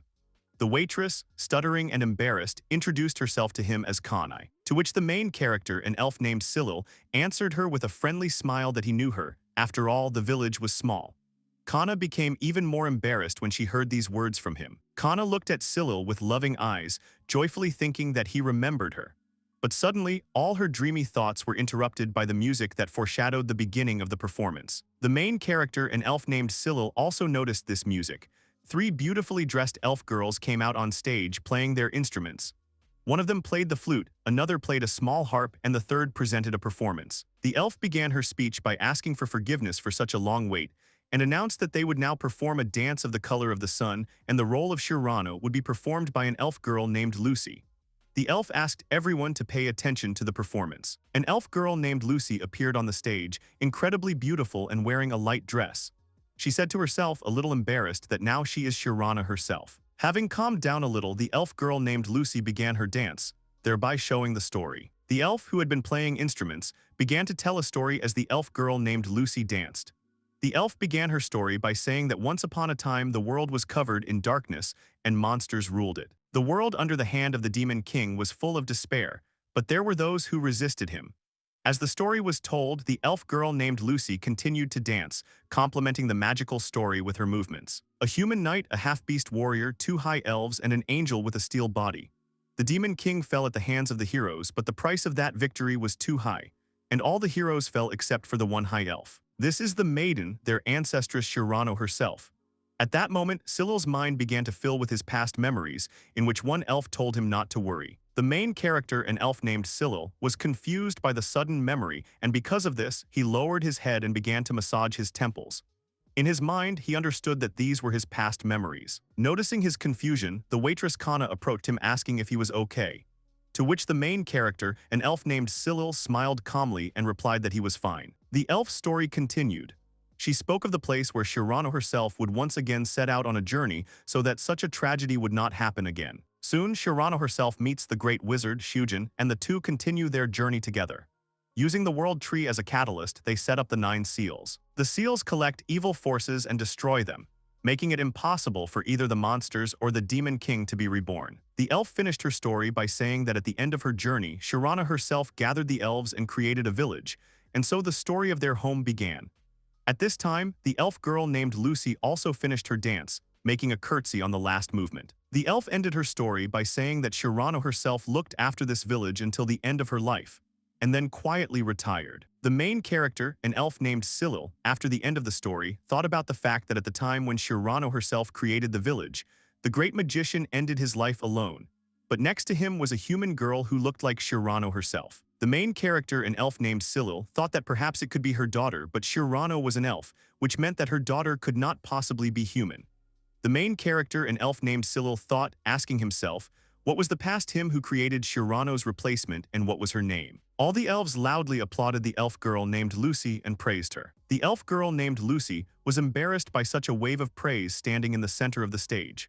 The main elf character named Cyril also clapped along with everyone else and shouted loudly saying that she was great. After loud applause, the main character, an elf named Cyril, loudly slapped the table, stood up from his seat, drawing everyone's attention to himself and loudly asked to listen to him, saying that he had something very important. The main character, an elf named Cyril, continued, saying confidently that this time our village had had enough of being under the oppression of the empire, and so they needed to do something. Standing on his high chair, the main elf hero named Cyril loudly announced to everyone that they would create their own country, independent from the empire.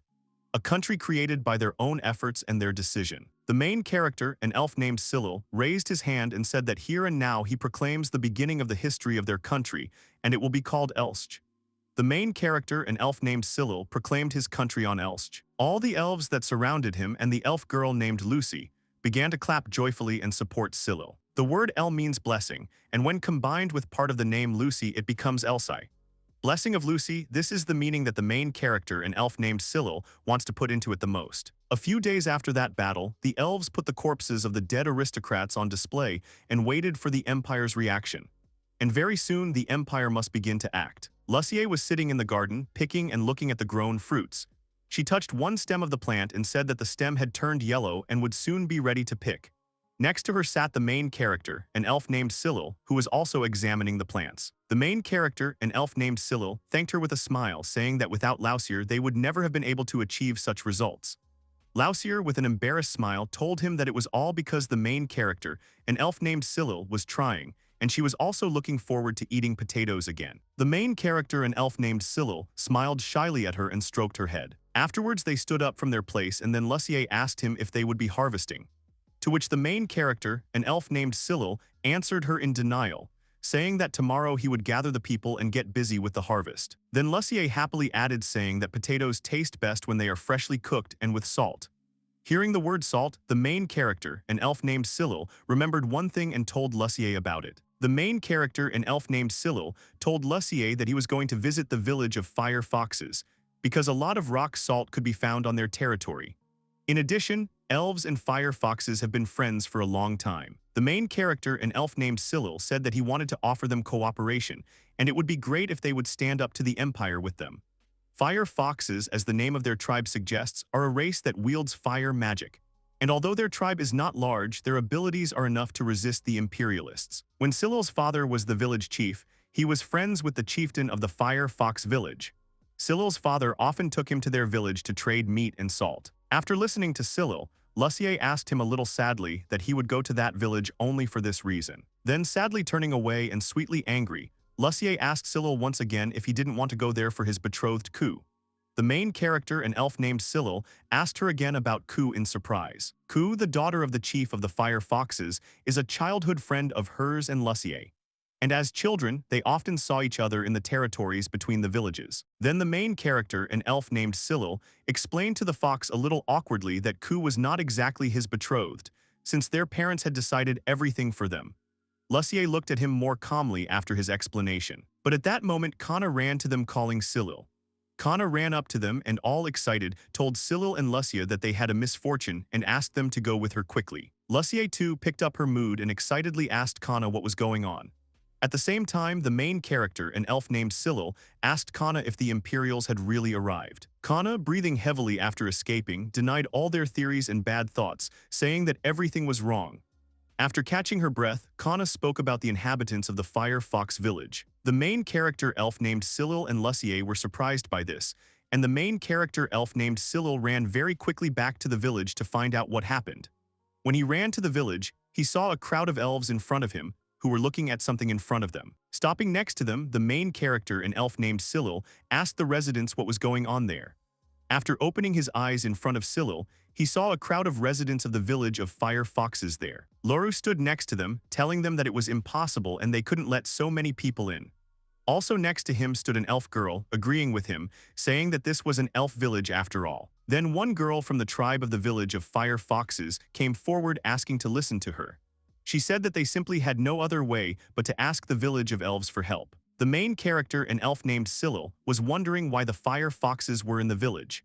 Then, when he saw a girl from this tribe, he recognized her as his betrothed Ku and was very surprised. Ku desperately told Loru that they were not asking for housing and food for free, but in exchange for labor and or crafts. But Loru, as if cut off, refused her, saying that they would not shelter those who lost to the Empire and ran away with their tails between their legs. Then a little fox girl came up to Ku, hugging her hands and looking angrily at Loru. The little girl began to aggressively say that if the elves had not left the Empire's control. Loru looked at the little girl a little awkwardly, not knowing what to say.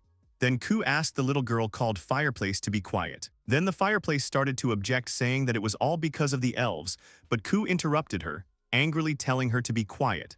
The little fireplace girl was upset by such rude words from Ku. At this time, the main character, an elf named Cyril, called Loru, saying that he himself would try to talk to them. Ku looked at Cyril in surprise. The main character, an elf named Cyril, told them with a friendly smile that their journey was long and invited the fire foxes to join them in Elsai. Ku looked at Cyril very surprised and was embarrassed when she recognized him. She asked him if he was the main character elf named Cyril, and then in confirmation, the main character elf named Cyril smiled at her, saying that they had not seen each other for a long time. Then Ku asked him what he always negotiates, to which the main character elf named Cyril answered in denial and said that he is now the main one in this country, Elsai. The main character elf named Cyril almost said village, but coming to his senses in time, changed from village to the country Elsai. Ku understood all his words and told him seriously that she wanted to make a request of him. Ku asked to accept the 53rd representative of the fire fox people in this country. They would be provided with a roof over their heads and a minimum of food. She was willing to discuss the fee. Cyril did not understand what payment she was talking about, and he doubted that she had the right to conduct such negotiations. The fire fox said that, at the moment, she was the head of the fire fox clan, and he could perceive her words as the voice of the union of the fox tribes. The boy was surprised that Ku, the head of the clan, and he understood that it meant that the previous head had disappeared, and the fire foxes had lost. The girl sadly said that he was absolutely right in his thinking. And those who were able to fight stood to the end, but those who could not ran away. And before the hands of the empire reached them, they took the souls that had gone to eternal rest and turned into stones. And as payment she offered one of them. Ku held a stone in her hand, and looked at the saddened fire foxes. After all, the souls of their dead comrades were their strength in case of emergency, and if you are going to answer the empire, then the dead comrades can be useful. They will also hand over the rights to the rock salt mines that have belonged to our tribe since time immemorial. And finally, they will dedicate their lives to the rebellion. The elf extended his hand to stop it, because the payment is enough. Ku blushed and became embarrassed.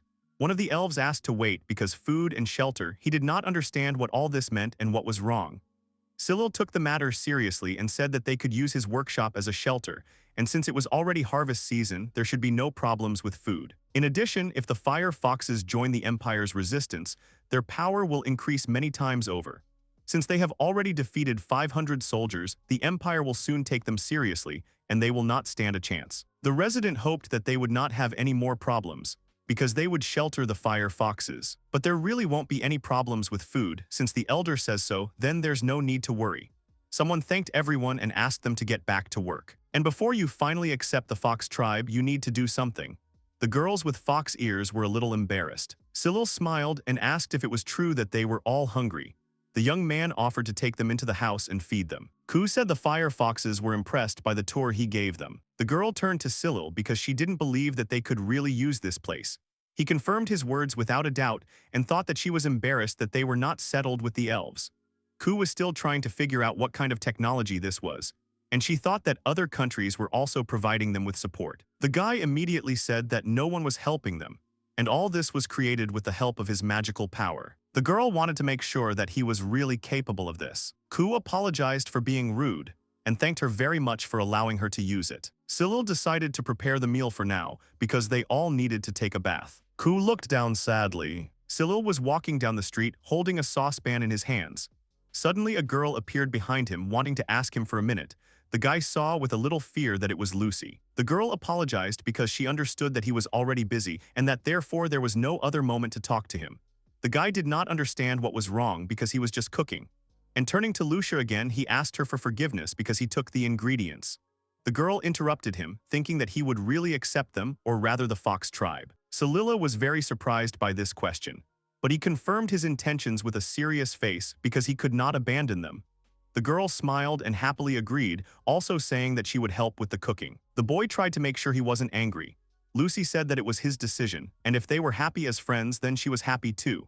Cyril dropped the pot and turned to the girl. He threw himself into Lucia's arms and made her blush deeply. She didn't understand what was happening, and he whispered in her ear, pressing her ever closer to himself, that he loved her. Finally, Lucy hugged him back and said with a smile that she liked him too. But then, coming to her senses, she waved her hands, saying that hungry foxes were actually waiting for them. Cyril immediately remembered it himself. A strong smell of delicious soup was coming from the pot. The guy was holding a plate and a ladle in his hand, saying that the soup was ready, and that's why everyone had to stand in line. And also, if someone needed more, they just had to say so. One of the fire foxes thanked her elf brother, but he only asked her to be careful because this soup was hot. They immediately started trying it. The fox girls started to discuss how delicious the soup was. One of the foxes looked down sadly and remained silent, which caught Cyril's attention. The two girls were crying because they hadn't eaten such food for a long time, and they were able to survive, and it was very hard for them to believe it. Cyril listened to this and became sad. Ku, who was sad herself, came up to the crying girls. She didn't understand why they were sad because everything was fine and they could start all over again, and she would fight for all of them. The girl began to stroke their heads and smile. At the same moment, the little fox hugged her, seeing her as support. Cyril turned to Ku because he wanted her to eat first, because then they needed to talk. The girl saw that she had nowhere to sit. The guy said that they could eat as is since he had cooked for them, so he wanted Ku to eat while it was hot. Ku agreed and wished him a pleasant appetite, scooping up some soup with a spoon and putting it in her mouth. Suddenly, the girl's eyes widened and she looked at the plate. After a while, the plate was empty and stood peacefully on the table. The girl tried to catch her breath because she had overeaten a little, but the soup was very tasty. And for the first time in a long time, she ate cooked food. The guy understood what it meant. His efforts were not in vain. And besides, it's not bad to forget about their statuses sometimes and remember that they are friends. The girl was a little puzzled by these words. Cyril blushed and rubbed his chin. And then he shouted, turning to Ku, because he was glad that she had survived. The girl blushed and looked at him with friendly love. And of course, he is very sad because the previous head of the foxes, or rather her father, died, but only thanks to him he was able to meet her again. So now he is very happy about this. The girl tried to address him, but the guy interrupted her. Because now he wanted to talk to her like an old friend, and he also didn't want to see her suffer under the weight of responsibility of the tribe's leader. Ku immediately lowered her head and said that she couldn't say that, otherwise she wouldn't be able to control herself. Cyril said that there was nothing wrong with that because he had seen her cry more than once as a child, and after these words the guys hugged each other like the oldest and most devoted friends. The guy said that she tried hard. The girl wiped tears from her eyes, and it seemed strange to her that she was being consoled by the one with whom she was supposed to negotiate. Cyril immediately reassured her, saying that sometimes it was okay to just be friends because being in charge of everyone was so exhausting. This made the girl smile. And at that moment, her face changed to that of the chief of the fire foxes. She thanked him and said that she was now all right and ready to speak as the head of the tribe. Cyril immediately said that he wanted to know something from her, and what he really wanted to know was why the Fire Fox tribe had sent them here. After all, they knew that Elsyr had broken free from the Empire's rule. The first thing that stood out was that they were not accompanied by men, and now it looked like all these foxes had been abandoned to their fate. He thought that maybe his words might sound harsh, but what was happening was too unnatural. After all, they had just recently declared their refusal to submit to the Empire, and he wondered why they were heading to such a country. He couldn't understand what the fire foxes were planning. The girl repeated his words seriously about being abandoned to their fate, and it sounded really rude. But as it turned out, he had hit the nail on the head, and she asked to be allowed to tell what really happened in the fox village. Ku and Cyril sat on wooden boxes opposite each other, and the girl finally said sadly that they had failed to fight off the Empire and had fled back to the village. They lost because their flames were useless against the magical wind stones and the archers' attacks. Her father, realizing that they would not be able to win, announced the evacuation of all the villagers, leaving behind those who could fight. But however, there was still a high probability that they would not be able to escape the pursuit. The fire foxes were fighting against the knights of the Empire, and the girl continued to explain everything that was happening. After all, that was why the group of fugitives was divided into two. The first group was gathered by her father only from girls and children, which included Ku herself, and the second group included the men accompanying them and her brother. Cyril realized that this meant that her group was some kind of insurance. The girl immediately agreed, thinking that perhaps her father had decided to entrust the future of the Fire Fox tribe to his brother. He realized that the girl's group was also going to the same village. Ku confirmed that they were friendly and would not refuse to accept them. But she could not just abandon her friends who were thrown in as bait. Cyril smiled and called the girl a kind girl Ku, but it was only because of this trait that they were able to meet again. The girl blushed even more, not knowing what to say. The guy remembered something, saying that the Fox village should have known that they had left the Empire, and he still didn't understand why they were heading here. Ku said they learned this when they captured a soldier in one of the first battles. Although they didn't know it, they managed to defeat 500 people. The boy put his hand on his knee because he understood everything. And now, jumping up from the wooden box, he told the girl that he was going to the village of fire foxes. Ku opened her mouth in surprise because this surprised her very much. Silly added to his words that if the village of fire foxes became the base of the Imperials, then this place would also be in danger.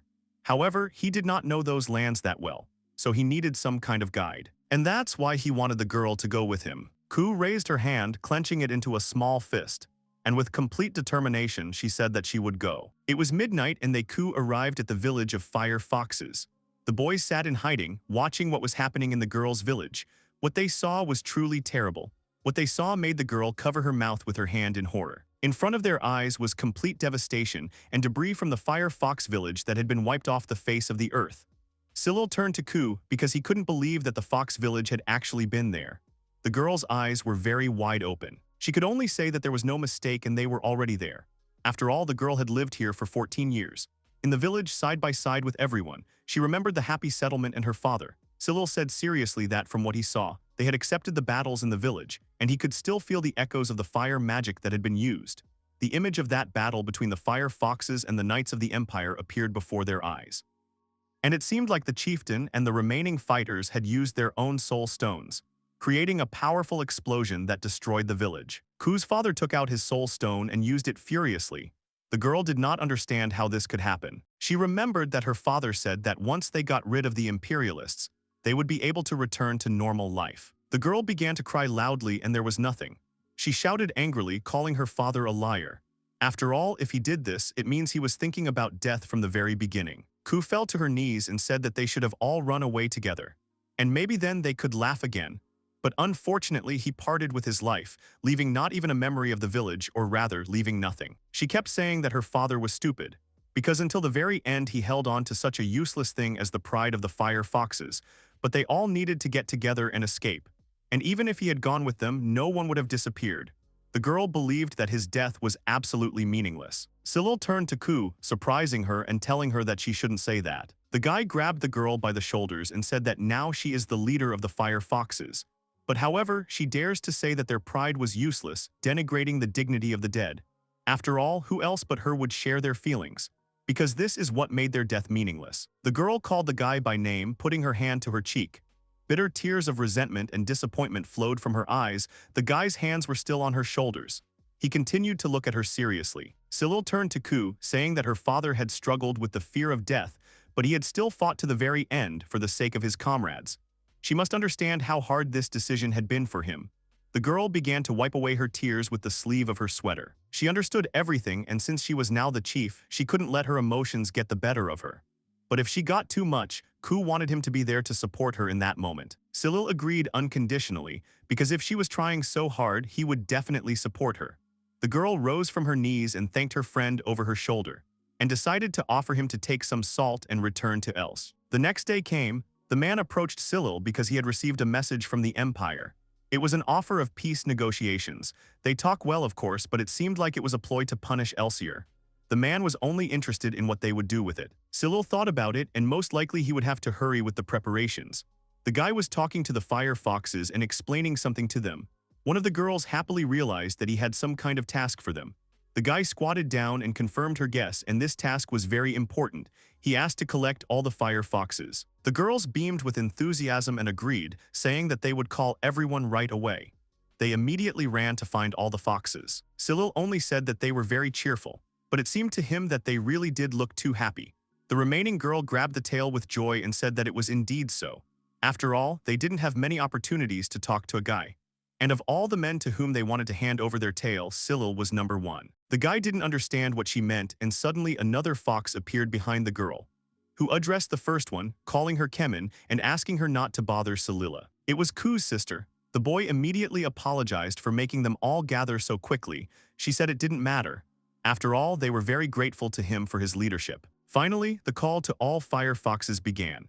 Cyril said that in the afternoon the elves and foxes would go to a somewhat hastily organized friendly party. After all, the best way to get along is to eat good food together, drink some drinks and share fun. And their task was only to prepare the dinner. And Cyril had already prepared all the ingredients. Initially, the elves were supposed to prepare it to welcome the foxes. But if the fire foxes made every effort to prepare delicious food, The guy was sure that all the elves would definitely appreciate it. The fox girls thought it was incredible. After all, they had the game caught today in front of them. They thought that Cyril had caught it all himself, and they began to admire him even more. After all, catching a deer so quickly on his own seemed incredible. Ku was a little confused by the fact that there were so many ingredients on the table and wanted to check with Cyril that they could really use all of it. The guy winked at her and said that they could use all of this and asked her to think about it herself. After all, such a layout would increase the number of workers to prepare for today. And besides, if Ku could help Cyril with something, then later he and Lucy could join them. The girl wondered because she didn't understand what exactly she needed help with. Cyril did not reveal the secret of what exactly he needed help with and reminded the girl about the festival 5 years ago, and he hoped that she had not yet lost her skills. The girl immediately had a good idea. She immediately agreed and decided to show him the real skills of the fire foxes and not those children's games that were at that festival 5 years ago. The guy said that her words were encouraging, and he offered to show this attitude to all the elves. Ku agreed and suggested to start preparing. All the foxes immediately picked up her joyful cries. There were already buns, fruits, and drinks on the table. There were already some elves sitting at some of the tables. The fox girls looked at the tables a little sadly and puzzled, not knowing what to do. Suddenly a hand fell on one of the girls' shoulders. It was Cyril, who said that there was no need to be so nervous, because everything would be fine and no one would bite them. The little foxes immediately became inspired and smiled widely. But at that very second the guy was called out. In front of him stood Lucy and Ku in charming outfits.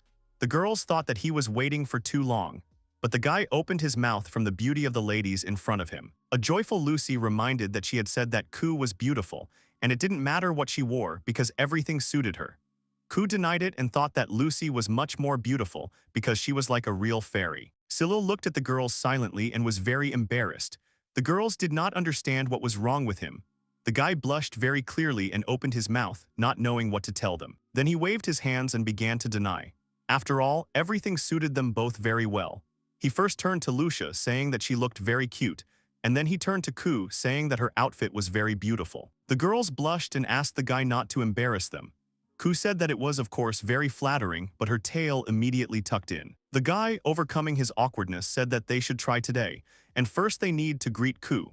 The guy turned to her because he wanted to know if she was ready or not. The girl raised her head proudly and said without a doubt that she was ready. She, like all fire foxes, was ready to do anything for the sake of Elves' future. Cyril said that this was very well said. All the elves had already gathered at the tables and the sound of a heel was heard on the stage. Cyril stood right in the middle and addressed the inhabitants of Elsch.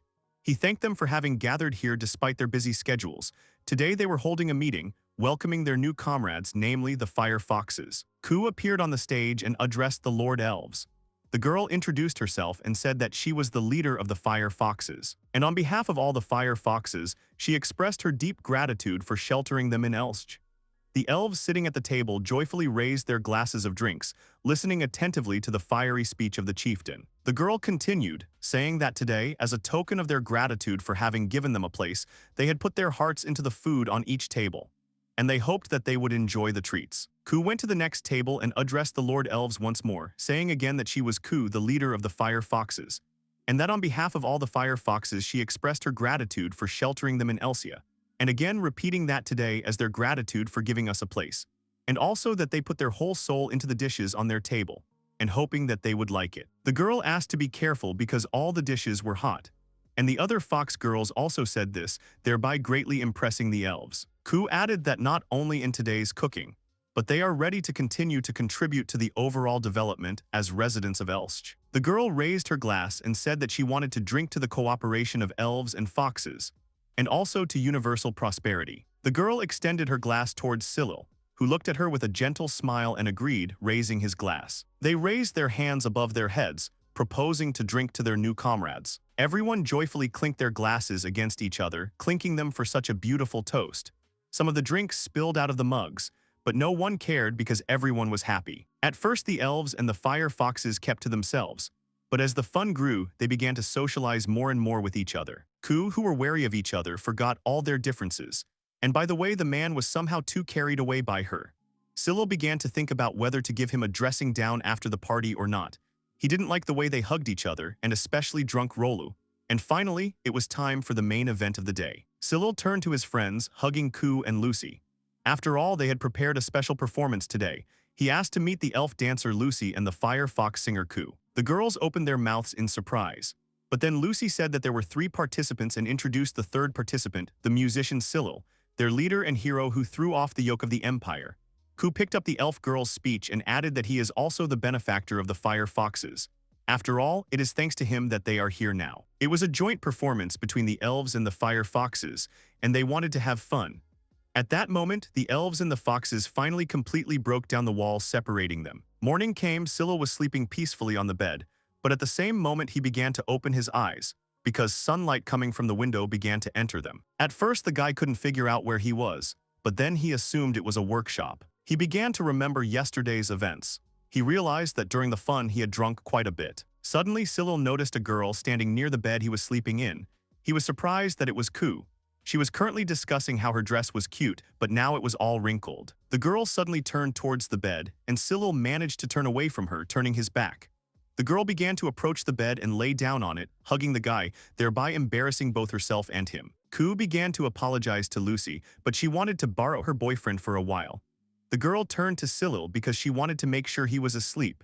When she received no answer, she asked to let her think out loud for a while. For a long time before their new meeting, she considered him only her friend, and the words about their engagement were always just a joke for her. She thought about the fact that if their cooperation had ended, no one would have remembered her. But Cyril, boldly leading Elsier, looked simply dazzling. The girl was glad when he yelled at her in the fox village. Ku was mired in self-hatred and needed someone to lead her out. The guy listened to her in surprise because he did not expect such a revelation. The girl thought that her feelings for him were just gratitude, but the more time she spent with him, the stronger they became, and these feelings were love. Ku was glad that he was asleep. She was going to forget about these feelings. Suddenly, Cyril turned around, covering her with his body and pressing himself closer to Ku. The girl did not expect this at all. She blushed and tears formed in her eyes. She was surprised that the guy woke up. He told her without embarrassment that he had not slept and had heard everything. The girl blushed even more and could not believe what she had heard. Cyril turned to Ku, saying that she knew that he loved Lucy more than anything in the world and that he would never leave her. The girl looked at him sadly and agreed. But the guy didn't stop and said that, however, he also liked her so much that he didn't want to give her to anyone. The girl was worried about Lucy. He said that he could convince her, but if it didn't work out then they would meet secretly. Ku considered it a mean act. Cyril himself knew it, and that is why he does not put pressure on Ku, and he also cares about Lucy. He asked her to believe only that he loves them both. The girl was silent and looked into his eyes. After which she said that even if Lucy forgave her, she was sure that deep down she would still hate her. That's why she asked her to promise that it would only be between her and Lucy. The guy immediately said that he promises this, and he will love only Lucy and Ku. He stroked the girl's head, which made her smile. He decided to turn to Ku, fencing her on both sides with his hands. She was lying right in front of him, her legs slightly pressed to her body, not understanding what he wanted. He hoped that she didn't think she could get into a guy's bed with such impunity. Ku extended her hand, addressing Cyril, because she needed to get her thoughts in order. And besides, she had not yet dried herself. But the boy clung to her, saying that it did not matter to him. And so the two lovers were alone in their desires. After a passionate morning, Cyril put on his boots and then looked at the sleeping Ku with a little sadness. And without waiting for her to wake up, he went home. The guy opened the front door and told Lucia that he had returned home. She greeted him happily. The guy started apologizing, saying he'd had too much to drink and passed out. The girl said it was no big deal, and the fire foxes were only too happy to look after him. Cyril put his jacket on while listening to what Lucy was saying, and said that he would have to apologize to them later. Suddenly the girl felt something. The guy smelled like Ku, but then the girl thought she was imagining things. The guy blamed it all on the fact that it could have been because he was in the workshop. He sniffed himself as he did so. When he had finished changing, he told Lucia that he was going, and he was sure that she wouldn't pay attention. The guy headed to the residence of the former headman. He opened the basement and immediately two guards appeared in front of him, who wished the guy good morning, and he wished the same. Cyril entered the room where the three men were sitting and told them that they could rejoice, because today they would leave this place. The men were scared. The boy led the men on a leash and imperial soldiers appeared in front of them. Cyril thanked them for their cooperation. He also introduced himself, saying that he was the head of Elsier, and he wanted to know if he had the honor of speaking with Baron Lerbish France. The man, who was probably the commander, glared at him, saying that he was demanding ransom like some barbarians. Did he also think that he was looking down on the imperial army? The commander added to his words that this was some kind of nonsense, but since he is the leader of the elves, he will conduct the negotiations with the utmost care. Cyril suggested moving on to the main thing, namely exchanging hostages for gold. The guy suggested first exchanging 2 people for gold and then everyone could be released. A crowd of imperial soldiers gathered around the commander, waiting for his answer. He winced a little, but after thinking about it, he agreed. The man tossed the guy a bag of money and asked him to count it. Usually, such an exchange is impossible, but they handed over the money. But they are clearly not interested in our answer. The commander turned to Cyril because he was only interested in one thing, whether he was going to submit to the empire. The Baron promised that they would live as before, but only if they supply 10 elves a year, pay taxes, and give up all the foxes they hide. And then he promises that the empire will never pay attention to them again. Cyril exhaled and pushing away Baron's hand said that he had to refuse. After all, fire foxes are also part of Elves. The soldiers did not expect such an answer, and they thought that perhaps a young man like him would not want to disappear in such a place. At the same time, they mocked him. Cyril thought with disappointment that they were not serious. Cyril sat on the defeated soldiers and looked menacingly at the Baron. The latter was very shocked and opened his mouth in surprise. And the guy also said that he knows that there are archers in ambush. He wanted to make sure that the Baron still wanted to continue. The man's eyes narrowed and a cold sweat ran down his face. At that very moment, he raised his hand and said that they were retreating. The Baron approached the boy, saying that he had impressive fighting skills and magical powers. He wanted to know if all elves could fight like that. Cyril turned to the man and smiled, saying that he was just a leader trying his best, not a warrior. He also added that he wanted to end their negotiations there, and wished them a happy stay. The commander turned pale and cold sweat was still running down his face. But the man made a conclusion about the leader of the elves, namely, that he was a scary guy. Cyril was sitting at the table and wanted to start his breakfast, but suddenly hands fell on the table with a loud bang. Lucy was indignant about him going to negotiate alone against the army. The girl didn't understand why she had to take such a risk. After all, there was only one thing she could do, namely, she needed to consult. The guy understood that she was worried, but there was no time. Lucy understood this, but the guy did not let her finish and asked for forgiveness. After all, sometimes it is better for him to act alone so as not to take unnecessary risks. And of course, as soon as everything gets better, he will happily count on her support. And besides, Cyril had a request for Lucia. After all, tomorrow he was going to go to the city of merchants, Aaron, and that is why he invited the girl to go with him, and all because he could really use her help. The girl looked at him lovingly and blushed a little. After thinking about it, she agreed, but in return she had a request for him. She wanted him not to hide anything like today. Lucy understood that this was a selfish request and difficult to fulfill, but she really wanted to know about everything that was happening to him. At the same time, the girl hugged the guy tightly. Cyril repeated her last words. She asked to know everything, so he thought about it and moved away from Lucy. He was going to apologize to her. The girl was very surprised. She didn't understand what he was going to apologize for. The guy leaned on her, grabbing her by the shoulders. And then he decided to tell her that last night Ku confessed her feelings to him, and he couldn't help but accept her, and that's why he was with her. The girl's eyes immediately widened in shock after hearing this. Lucy's legs began to tremble because she realized that her lover Cyril had slept with Ku. The guy bowed his head and confirmed. He said that she was already working hard, and if he turned away from her in this situation, she would be completely desperate. Lucy stood in an unnatural position and did not understand why he did this to her. And she thought that it was because she did not offer it to him earlier. The girl cried bitter tears. She repeated the words she constantly tells herself, that until peace comes to the village and they tie the knot, she does not agree to do such a thing. Cyril tried to calm the girl down, trying to tell her that she was wrong, and asked her to calm down. The girl screamed back at him, not understanding what she was wrong about. Lucy tried to wait for an explanation because she didn't know what to make of it. The guy started remembering that night and said that he liked Ku, but he loved her the most. And he told her that even if they were to date, she would still be second to him.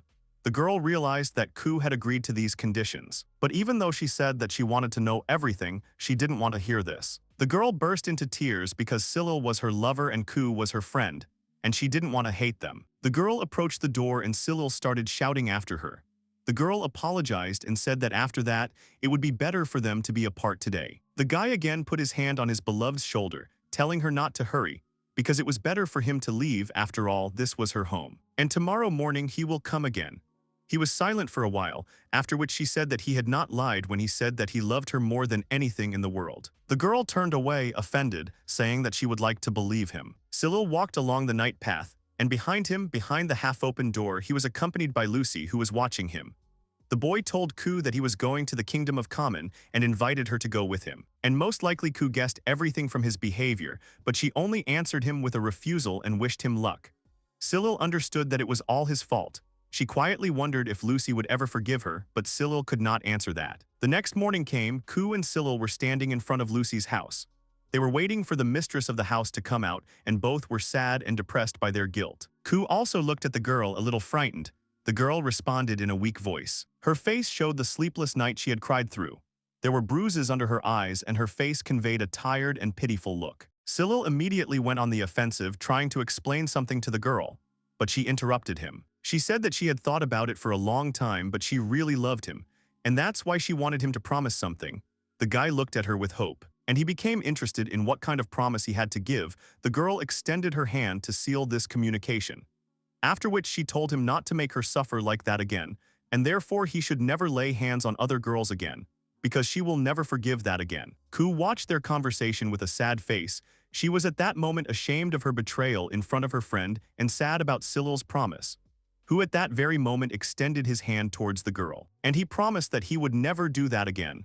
Lucy wanted them to be together forever, and that is why she decided to take such a step, proposing to get married in the spring. The guy immediately agreed, saying that he wanted to be with her no less than she did. And as soon as spring came and the snow melted, they would get married. He promised that too. And finally the couple made peace. Ku looked down and clenched her fist. She shouted towards Lucy, approaching her and asking for forgiveness. After all, she knew about her feelings and still did what she shouldn't have. Lucy smiled a little, saying it was okay, although it was true that she was angry with her. But she also chose Cyril, and they are still close friends, so she was not offended. And then she suggested Ku to become friends. The fiery fox's cheeks flushed brightly as she looked at the way Lucy was holding her hand. She immediately pressed herself against the elf girl, thanking her for forgiving her. The elf noticed that she didn't see a cart nearby, and so she didn't understand how they would get there, so she looked at the guy with confusion, who was already warming up his hands at that moment. Besides, he said that they would only waste more time on the cart.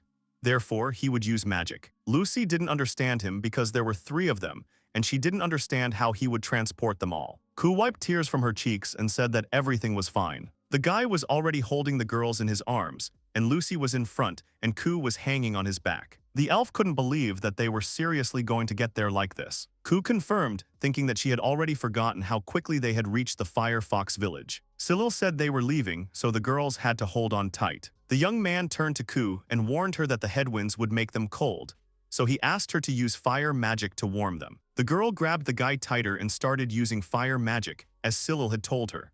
But Lucy looked at the guy and didn't believe that they could move like that. But they had already soared upwards, and the elf screamed loudly. And now they were in the kingdom of Kalin, and were already in the trading city of Alin. And all because goods from all corners of the earth flow there. This city had cheap customs and a favorable location. It also had an acceptance of everyone, regardless of race, which contributed well to prosperity. The girls walked around the city and looked at the shop windows, and were also amazed at the number of people on the street, because they had never seen so many before. The guy with a serious expression asked the girls not to lag behind, because it was very busy here, and therefore one could run into some kind of criminal. The girls immediately looked at the guy in surprise but agreed, and he suggested that they first go to a clothing store.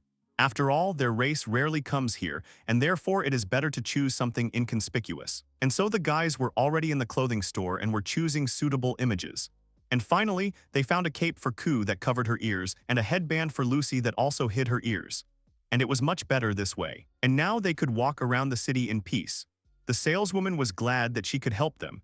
He also ordered clothes for the boys from their village and the village of the Fire Fox. He still needs to do some other shopping now, so they are resting. The guy handed the girl some coins, and Lucy thanked him, but he would still refuse even if she said she would return them. He laughed, saying that she understood perfectly well without words. The girl agreed and said that she would spend them carefully. And she winked at Ku, saying that as they loved, she became embarrassed and blushed, but Cyril did not understand what she meant. The boy was already in the field helping the farmer, who thanked him for his help because no one had ever bought so many sheep from him. The merchant did not understand how he was going to transport them all. Cyril put his finger to his mouth and said that he had special magic for this. He hit the man in the chin and he fell down and did not move. The guy started a special spell and called Dita and the Circle of Samsara. At that very moment, Cyril took the form of Deet and addressed the sheep, saying that he couldn't put them in the inventory while they were conscious, so he asked them to be patient for a little while. And suddenly, the sheep bleated loudly and everything around him began to glow. After a while, all the sheep on the lawn were already unconscious. And Cyril, having taken his usual form, woke up the merchant while asking if everything was okay with him. He opened his eyes and sat up. And the guy was so scared when the old man suddenly lost consciousness. The man apologized for this and then noticed that his sheep were gone. The boy explained that his friends had already taken them. The merchant was surprised, but he thanked Cyril again. And so the guy was already saying goodbye to the merchant. He was thinking about how he should meet the girls while he was looking at the landscapes around him.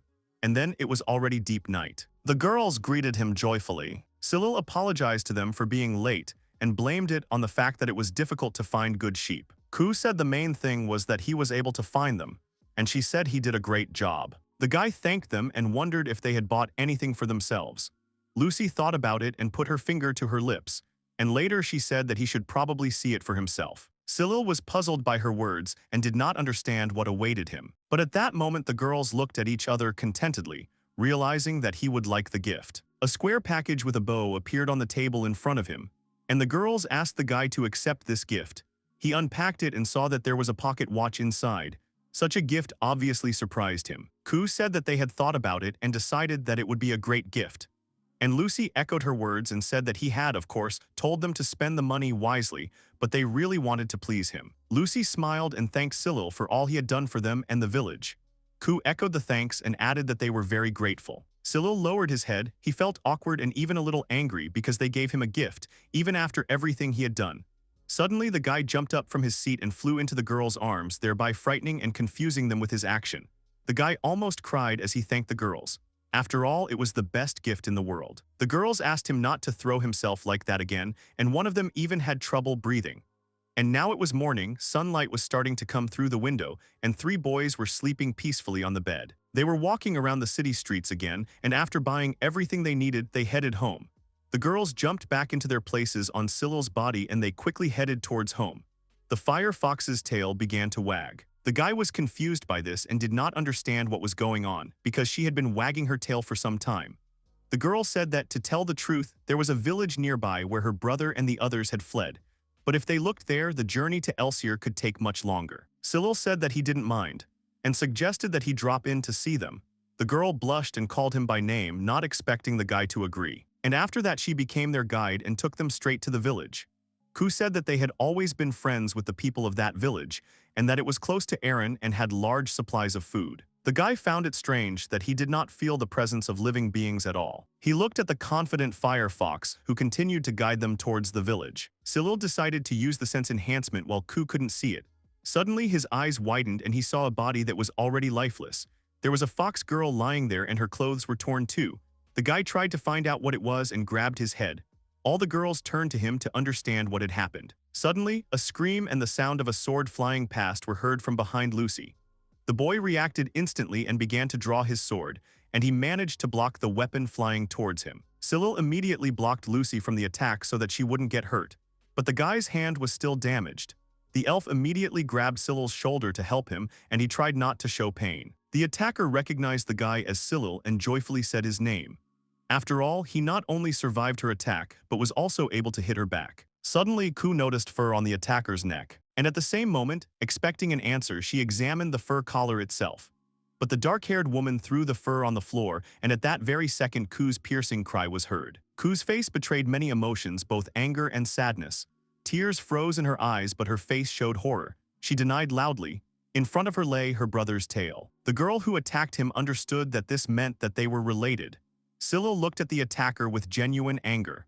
But the girl only said that it had become chilly lately, so she made a scarf out of it. It turns out that it is also so warm and looks so cute. The woman heard that the tails of fire foxes are very highly valued, and so she killed all the villagers and sold their tails. Ku was beside herself when she heard this. She had just lost the rest of her family. Cyril was preparing to attack, but Lucy was scared. Ku finally began to take out her anger on her. The girl realized that the attacker had acted so cruelly for some money, and only for this. And the girl's tail fluffed up and instantly caught fire with a fiery flame. Cyril asked Ku to cool down because they had to talk to her. The fire fox wanted to object, but he interrupted her. The guy thought that she had already forgotten about her own duties, calling her elder. The girl resigned herself and her tail began to gradually fade away, but she was still angry and sad. Cyril entered into negotiations with the attacker because he wanted to ask her something. In fact, the boy realized that she was one of those unusually strong people who are born once every 10 years. It was the first time Lucy had heard such a definition, and she still didn't understand what it meant. So she tried to find out the meaning of this word from the guy. Cyril began to explain that heroes were very different from ordinary people with their incredible reserves of mana and monstrous magical power. The attacker said that people often call her that, but in reality she is just a mercenary. And it is better than holding on to all sorts of stupid views about love, justice, and the like. The guy thought that she came here on the orders of the Empire, but by order she had to leave the women alive. The girl immediately confirmed, saying that she had to. And then, bursting into crazy laughter, she added that they made so much noise that I destroyed them all. After all, if she had left them alive, she would have lost the extra money for their tails. Cyril was already at his limit, and Ku, when she heard this phrase, became even more angry, and she told the guy that she couldn't stand it anymore. And she asked for forgiveness for it. There was already a fire in her hand. And at that very second, she shouted towards the woman that she would destroy her. And at the same time, the girl launched a column of fire towards the girl. The attacker was covered by a column of fire, but it did not hinder her. She flew up and swung at the girl in the air, and Ku was still attacking to the side where the attacker was no longer. The fire fox noticed too late that she was being attacked. Cyril screamed loudly, calling the fox's name, and at the same moment crashed into the girl, saving her from the attack. The attacker landed a few centimeters away from Ku and Cyril. The woman looked at the boys and turned to the elf, saying that his race was one of the weakest, but he gave her the creeps. Ku asked Cyril, hoping that he was okay. The guy realized that she was afraid of him, but the woman denied it, saying that she just didn't want any extra problems. And at that very second she attacked the guy, but he deftly dodged at the last second. The girl continued to attack again and again, but the guy still deftly and skillfully avoided her attacks. He was already irritating the mercenary, and she thought that he wanted to destroy her with his jumping back and forth. The guy tried to calm her down because he actually had a weapon too. The girl irritably told him to get it already. The guy raised his hand and pointed it towards her chest. The guy loudly exclaimed that she was finally caught. The girl's leg was caught in a seal, and her hands were also immobilized by the same seals. Her face changed instantly, and she was very angry about what was happening. Cyril gave the command to Lucia and Ku. They were fully prepared and began to launch a double attack. The mercenary hung in the air just above them, and the girls put their hands on each other so that she would know their rage and pain. Ku summoned a will-o'-the-wisp, and Lucy summoned a gust of wind. At that very second, a huge fiery hurricane rushed into the sky and surrounded the mercenary. A woman's shrill screams were heard. The light was so bright that it was necessary to take cover from it. The hurricane began to diminish and soon disappeared altogether along with the woman. The girls were shocked by the work done, and they tried to catch their breath from such an expenditure of strength and energy. Cyril praised the girls, saying that they had done an excellent job. They looked at him with a little incomprehension. The boy began to apologize to Ku because if they had come here a little earlier, they could have saved her relatives. The girl said that it was not his fault. However, she asked to take and bury the tails that the woman cut off. She held her brother's tail in her hands, because for fire foxes, a tail is as valuable as life. Lucy immediately went up to Ku and hugged her tightly, tears also appearing in her eyes. Cyril agreed to take the tails to their village and bury them with full honors. The guy needed to heal the wounds on his hands, and if it wasn't too much trouble, they could go to the village and look for survivors. The girls agreed and said that they would return soon.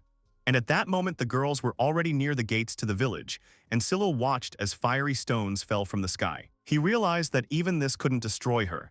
He figured that she probably thought he couldn't destroy her. And she was partly right, but his other personality can do that. He turned to his soul, asking it to release the trace of the greedy king who ruled over the night. And I call him the circle of Samsara Grandeur. He would not absorb blood but her entire existence, and the predator's meal could already begin. The girl's eyes sparkled with rage, and she broke through the seal, thereby ending up right next to the guy. He was pleased that the girl had finally shown herself. Silly's eyes were filled with hatred, which made the girl surprised. At that moment, her hands were already sealed on both sides. Suddenly, Grandeur lost his powers and did not understand how this happened. He began to cough because his magic was blocked, and nothing worked because the woman was already inside him. Cyril began to be engulfed by darkness. He realized that the circle of samsara had been prematurely interrupted. A black liquid similar to resin flowed from his mouth. The guy tried to think of what to do. Suddenly, the young man found himself in an unfamiliar place, completely naked. He realized that it was his consciousness, but suddenly legs appeared in front of him. It was a mercenary who was in the same form as he was. She was smiling happily because they met again. And how surprised she was, because she couldn't even think that in this world there was someone capable of destroying her. And because he absorbed her, she was able to become part of Cyril. The guy didn't understand why his consciousness allowed her to be here. The girl immediately replied, coming quite close to him, that she was very strong, that's why she was here. And she was strong enough to eat him from the inside. The girl was climbing towards the guy, but then there was laughter that doubted her strength. After all, she had no feelings, no principles, and strength can't just be there. The voice's stomach ached from laughing. The girl could not understand what was happening. And suddenly a huge mouth appeared in front of her, which began to approach her to swallow her. She screamed and did not understand what was happening, because she did not want to disappear, and she also did not understand why there was more than one soul in his body. The voice told the girl that she was completely tasteless. The girl began to beg for mercy, but the voice and now the eye that had appeared were not going to spare her. After all, the very thought of a stranger breaking into his abode was enough to make him sick. Cyril watched as the girl's body disappeared and turned to dust. In place of the huge monster appeared a small dog. Cyril began to thank this dog for helping him. She replied that she did it for herself, and she does not want to disappear because of his carelessness. He also added that Gradmir could not absorb everything with his predator meal because he had some digestive problems. He asked to remember this for the future. The guy apologized for using Gradmir. The dog noted that he was very weak in his true form, and he did not understand why the boy continued to live in this body.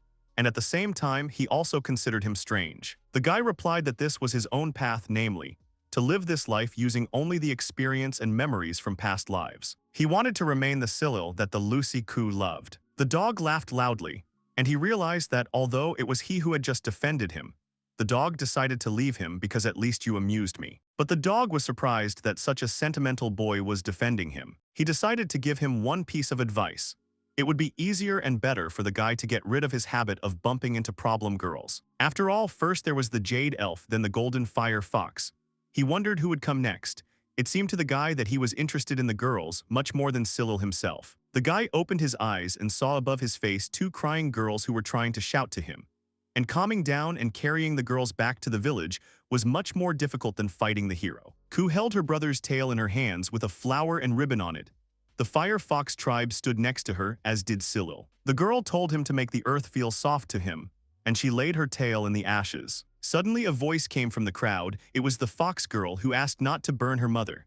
The girl was not going to give up her tail. Ku approached her and asked Curon to calm down because her mother needed to rest. The girl said that she just wanted to stay with her mother and did not want to be alone. Ku told the girl that without her tail, her mother would not be able to go to heaven. The girl hugged her, and she continued to say that she would never be alone and Ku would always be with Curon, and therefore everything would be fine. The girl hugged the girl and agreed to give her mother's tail. The Fire Foxes waited for the costume, and little Curon wished her mother a good journey. The entire settlement of Fire Foxes mourned their fellows. Cyril gathered his courage to speak. He asked to listen to him. All the people immediately turned around and began to listen to him attentively. The boy told them that they were now residents of Elves, and he would protect everyone, both Fire Foxes and Elves. He asked them not to be afraid of the Empire. All the people listened attentively to the leader of the Elves. Cyril added to his words that they had already defeated the soldiers of the Empire once and now they had joined them, so they would never lose. One of the foxes asked because she was worried about whether they would fight. The guy said that he would not force them, but if they wanted to help, he would not mind. The girls immediately started coming out, saying that they would fight and the Empire had taken everything they had. They were not going to tolerate it anymore. One of the foxes said that she was even ready to give her life. Cyril thanked all the girls, saying that he was very touched by their words. But as long as he was the elder of this village, no one in the village would be destroyed. Not only would he not let them die, but he would personally lead them all into battle. The foxes were talking to each other. They couldn't believe what they were hearing. Cyril realized that they didn't believe him, and he wanted to hear the girls tell him that he had never lied to them. But the next fiery speech made the foxes agree with him. He said that he was not just an elder of the Elves and approached Ku, embarrassing her. Unexpectedly for everyone, the boy shouted out that he would marry Ku and become the leader of the fiery Fire Foxes. After all, he wants them to believe in him, as Ku does. The girl didn't understand why he was saying that. Most of the foxes opened their mouths in surprise and began to listen to him even more attentively. And so the guy decided to repeat once again that she would protect absolutely everyone. And that is why he wants all the foxes to help him, because they must move forward to their happy future. And this was precisely his first order. He corrected himself and said that this is the will of the leader of the Fire Fox tribe. Ku, with the widest smile, called out the name of her lover, who, with a less radiant smile but still a smile, turned his head towards her. The foxes looked at each other, and then they unanimously accepted the will of the leader of the Fire Fox tribe and raised their hands up. Winter had already arrived outside, and the wind was carrying away a huge number of snowflakes somewhere further. Cyril's sneezes were heard in Lucy's house. He looked at Lucy, whom he had just sneezed on, and apologized to her, wiping his mouth and nose. But he woke her up anyway, and there she wished him good morning. The guy wished her the same and said that it had become very cold lately. Lucy was upset that he was leaving so early. Cyril confirmed and said that today he had to teach the foxes how to look after the sheep and give them a lecture on farming. He thought that from tomorrow onwards he would be freer. Lucia, sitting on the bed, said that she was so glad that he had been taking on too much lately, namely treating others and being a headman. He was getting so little rest that she thought he would collapse at any second. The girl was worried about him. The guy was surprised by her words and stroked Lucia's head.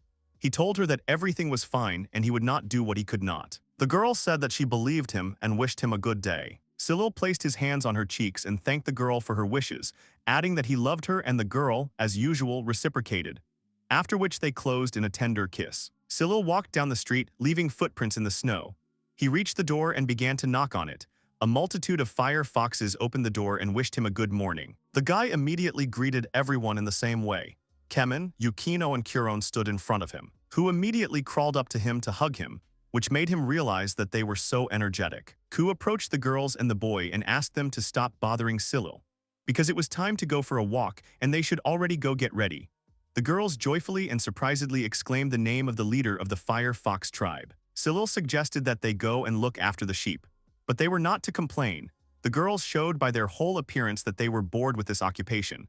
The boy decided to warn the girls that today he would be checking everything they had learned, so they should be attentive. The schoolgirls immediately became scared and did not know what to do. Cyril turned to Ku because he had something to talk about. After all, he wanted to hold a military meeting tomorrow, and he invited the girl to join as a representative of the Fire Foxes. The girl's eyes immediately lit up, and she was already fully prepared because she realized that it was time to take revenge on the Empire. Cyril confirmed and said that they should be prepared for battle, so he decided to hold a meeting. After all, he has a couple of ideas about strategy, and instead of destroying them, he wants to break their spirit and make their lives hell. Ku did not believe that he was telling the truth, but then she agreed, realizing that he was right, because they must know what kind of suffering they had to go through. Cyril looked seriously at Ku and said that the meeting would be held tomorrow and that she should not be late. The next day came, and the meeting was held in the house of the previous village elder. And now, the participants of the meeting were already sitting at the table and were ready to begin it. The guy finally started to say that he had gathered them all here to discuss Elsie's future. But before that, they had to discuss her current condition. Their village was now much richer than it had been under the oppression of the Empire. And besides, they didn't have to worry about taxes, all thanks to their brave hunters. He hoped that they would continue to delight everyone with their catch. Raoul smiled broadly and said that Cyril had done much more than he had. But now they can easily get hold of salt, and there is much more of it in the warehouses. In the spring, new crops will sprout, and their life has become much easier thanks to the foxes. He also noted Ku in particular. Everyone is trying so hard for the common good, because the most important thing is that no one goes hungry. One of the elves looked at the others strangely, but seeing Cyril's heavy and serious gaze, he immediately began to smile, showing all his happiness. In addition, he plans to create a production of a special product, namely his own drinks. After all, before they really lacked hands for this, but with the help of the Fire Foxes, they will certainly be able to create drinks. Raoul loved the idea and immediately wanted to know what it tasted like. Cyril seriously wanted to make sure they had confidence in him because he had never let them down. The man jumped up and said that he had never let anyone down and was looking forward to the drinks.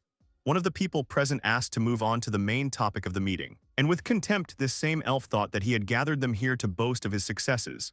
He also considered it vile because he thought that Cyril really thought about them. Raoul yelled at Raph because he was obviously looking for a fight. Cyril stopped the men and said that he had only said that their village no longer needed money and food. And using the acquired wealth, they will be able to make Elsier stronger, so they will strengthen their army. Rafa wanted to know how exactly he was going to do this. Cyril said that he trained with a crossbow every 3 days, but that doesn't make you a truly strong soldier. They are going to introduce a new type of soldier in Elsh. A soldier who does not farm but trains hard and is ready for any emergency. Rafa asked to wait because he understood that they wanted to say that they would continue to train to fight the Empire, which could come at any moment. The others might not like it, and the Empire would come and they would have to convince them. Raoul said that if the chief said so, then they really were needed. And the man asked the captain how many of these elite people he would need. Cyril thought about it and realized that he needed 24 because more was impossible in Elsh. The advisors began to resent the fact that there would be too few soldiers. Last time they started with an army of 500 men.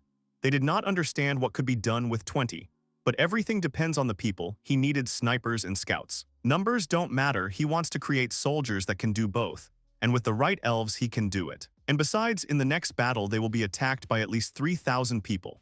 Whether there are 20 or 200, it is only a margin of error. Everyone looked at Cyril with indignation because they heard about the number with 3,000. If there were 3,000 of them, they would have no choice but to surrender. And surrender meant abandoning their comrades. Cyril doubted that was what they were fighting for. Raffi said that the chief should not worry, they could just give them the fire foxes. If they offered the fire magic stone, the elves would not have to sacrifice anyone. Cyril looked at Raffi with disapproval. He thought the man had not heard his words, because there was no guarantee that they would get away with it even if they refused her.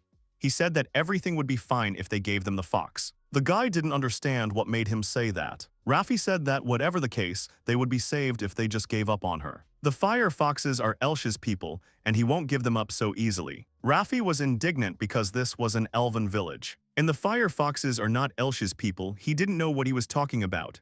Raoul asked him to stop. The two elves looked angrily at Raffi, who began to scream and ask them to leave him alone. As it turned out, they knew that he had been secretly meeting with the Imperial Guard and leaking information about Elsha.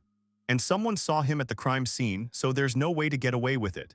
And that's why he was so determined to give up the fire fox. The man started screaming and saying that he was doing it because it was better that way.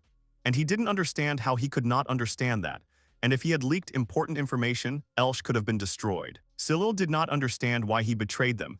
He explained that they took his wife and the Imperial Lervish promised to return her to him if they surrendered and gave the fox. Cyril realized with disappointment that this was a hostage. But he didn't understand why Raffi didn't tell him about it. Because if he had told him earlier, he could have helped them, but now there was nothing to negotiate about. Raffi kept insisting that they give her up before it was too late. And he shouted that Cyril was officially the head of Elsh and he was going to trade the elves for the fire foxes. But the chief said that he would never give anyone up to save someone else. And he repeated that he should have told them everything before betraying them. And of course, he would try to save his wife if she survived. Raffi hunched over and muttered something under his breath. But then he started screaming because he didn't understand why he hadn't gotten up earlier. He also called him a traitor, and if he was an elf, he should put elves first. He didn't understand why he hadn't acted 2 years ago, or more precisely a year ago. After all, if he had done so, he wouldn't have lost his wife. Cyril thought about it, and his face changed to sad after these words. He remembered the cart into which the elves were driven, the guard of the Empire and him with Lucy. He said out loud that at that time he had neither courage nor strength. Raoul said that he was wrong to hold a grudge against the leader, because he should have fought back then and not shifted responsibility to others.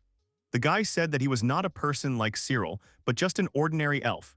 But the man still insisted that he couldn't blame the chief for giving in so easily. Raffi looked up in exhaustion, then fell head over heels. The boy turned to Mr. Laro, but Cyril immediately ran up to Raffi and told him that he had a favor to ask of him. The guy asked to be a double agent. At the same time in the Imperial Dominions, the head of the Empire ordered Lervish to say what the secret elf agent had conveyed. The man thought, and his hand lay on his knee. According to him, they have established contact with the Kingdom of Corin and are preparing to use their technology to smelt iron and make bow-shaped weapons as a source of profit to acquire soldiers and funds. They are still in the middle of negotiations, but will begin full-scale negotiations once the snow melts. The head of the Empire felt something suspicious and thought about it. He said Luvrish could act as soon as the snow melted. Luvrish himself said they couldn't wait 2 months, and they had over 3,000 soldiers. And with all due respect, Duke, such numbers would be a hindrance to morale and troop coordination and a liability to the long-distance expedition. The Duke was not going to listen to anything he said. It's because they can't lose this time, they will crush them before they contact the Corin Kingdom. The Duke banged on the table as he said this. They're going to send 5,000 people, and if they bring their technology to the kingdom of Corin, it's going to be a problem. And if that happens, he's going to be held responsible. Louvrish lowered his head. He had no right to contradict the Duke, and in the end he agreed with him, saying that he was right and they would get them. The Duke clenched his fist and said through clenched teeth that it would be 10 times more than last time. Even the most inept of them would be able to defeat them. With such indicators, any weapon is a must. Louvrish listened silently to the head of the Empire, not daring to object. This is a battle, the Empire can win this battle. Cyril came to the house of the former elder and, opening the door, saw that everyone was gathered. Before him was an elite army of nettles, which consisted mostly of elves. The guy said that today they were starting full-scale training. And first, they would do basic physical training. He put a map on the table and said that these were snowy mountains, so they would have to be prepared for the cold. They need to go to the place marked on the map and they will need to get the knife that is stuck in a large tree, after which they will need to return. Raoul was shocked that it was deep in the mountains, far away, and also when it was snowing and if you screwed up you would disappear and stay in the mountains. Cyril said that he was training not to disappear. And besides, he himself climbed the mountains to do it and even managed to hunt on the way back. How is that possible if they all just gather them up and go back? Laura was shocked, but the girl came up to them and said that they had to do it. Lucy was fully prepared. He said that they were just sitting there arguing and time was passing. There was no way they could get lost in the mountains, and if they got back before dark, then everything will be fine. Cyril was a little surprised by her selflessness and said that if they left now, he would make it just in time for sunset. Lauro clapped his hands and shouted that he was ready, and that was good. They would leave as soon as they were ready. The guys immediately got ready for battle and decided to head to the mountains right away. Cyril said that if they didn't return by nightfall, they would take them, so the boys could go quietly and get the knives. They hoped that everything would be fine with them. The leader of the elves watched the group leaving through the window, and he realized that he couldn't fall behind either. He didn't want to resort to this reincarnation if he could help it. He had summoned many personalities in his life, but this was one he hadn't tried yet. He closed the door behind him and tried to mentally prepare himself for the transformation. Cyril exhaled and extended his hand, asking to free his soul, and the traces he left in the distant past are now here. The soul of a mad wizard who illuminated a world of despair. And this time his name will be the Circle of Shujin Samsara. Cyril felt a little strange. After all, usually when using the Circle of Samsara, he receives the memories of the departed person. But now everything was completely different. A voice was heard calling for Dad and hoping that he had returned. And he did not lie when he said that he would return to this world as a soul. Cyril did not understand who it was. The voice didn't understand why he wasn't answering it. It was the voice of a girl, and she had her back to him. Her name was Ashuno, and she was going to keep her promise and definitely meet him. The girl turned around and said that everything was fine and called him Dad again. Shujina's mouth dropped open in surprise. She was standing in an empty room. He realized that this was his and Shujina's daughter, which meant that this was their memory. The thaw came, the Nettle squad went through severe training, and the Fire Foxes also trained a lot to help the elves in this battle. And according to information from Double Agent Raffi, the Empire was going to attack with an army of 5,000 soldiers. Cyril thought so, and it was good that they had taken the first steps. Everything was going according to plan. The night before departure, Ku came into the room apologizing for intruding. The boy happily said that she could come in. He apologized for calling her at such a time. She probably wanted to spend the night with the Fire Foxes. The girl blushed and said that, to tell the truth, they had sent her to him, and she herself wanted to spend the night with him. Lucy immediately appeared between them and coughed to attract attention. Ku immediately said that she didn't mean anything bad. Lucy said that it was okay because she was Cyril's wife too. The guy said that they were leaving the village tomorrow and that's why he wanted to spend the night alone with them. He even prepared some gifts. The girls began to hold boxes in their hands. Cyril said that he would take care of dinner for now and they could change their clothes. The girls didn't understand when he had time to buy clothes, and they thought that he was saving to buy these dresses. He started pushing the girls in the back so that they would go and change. Finally, the guy managed to cook a whole dinner.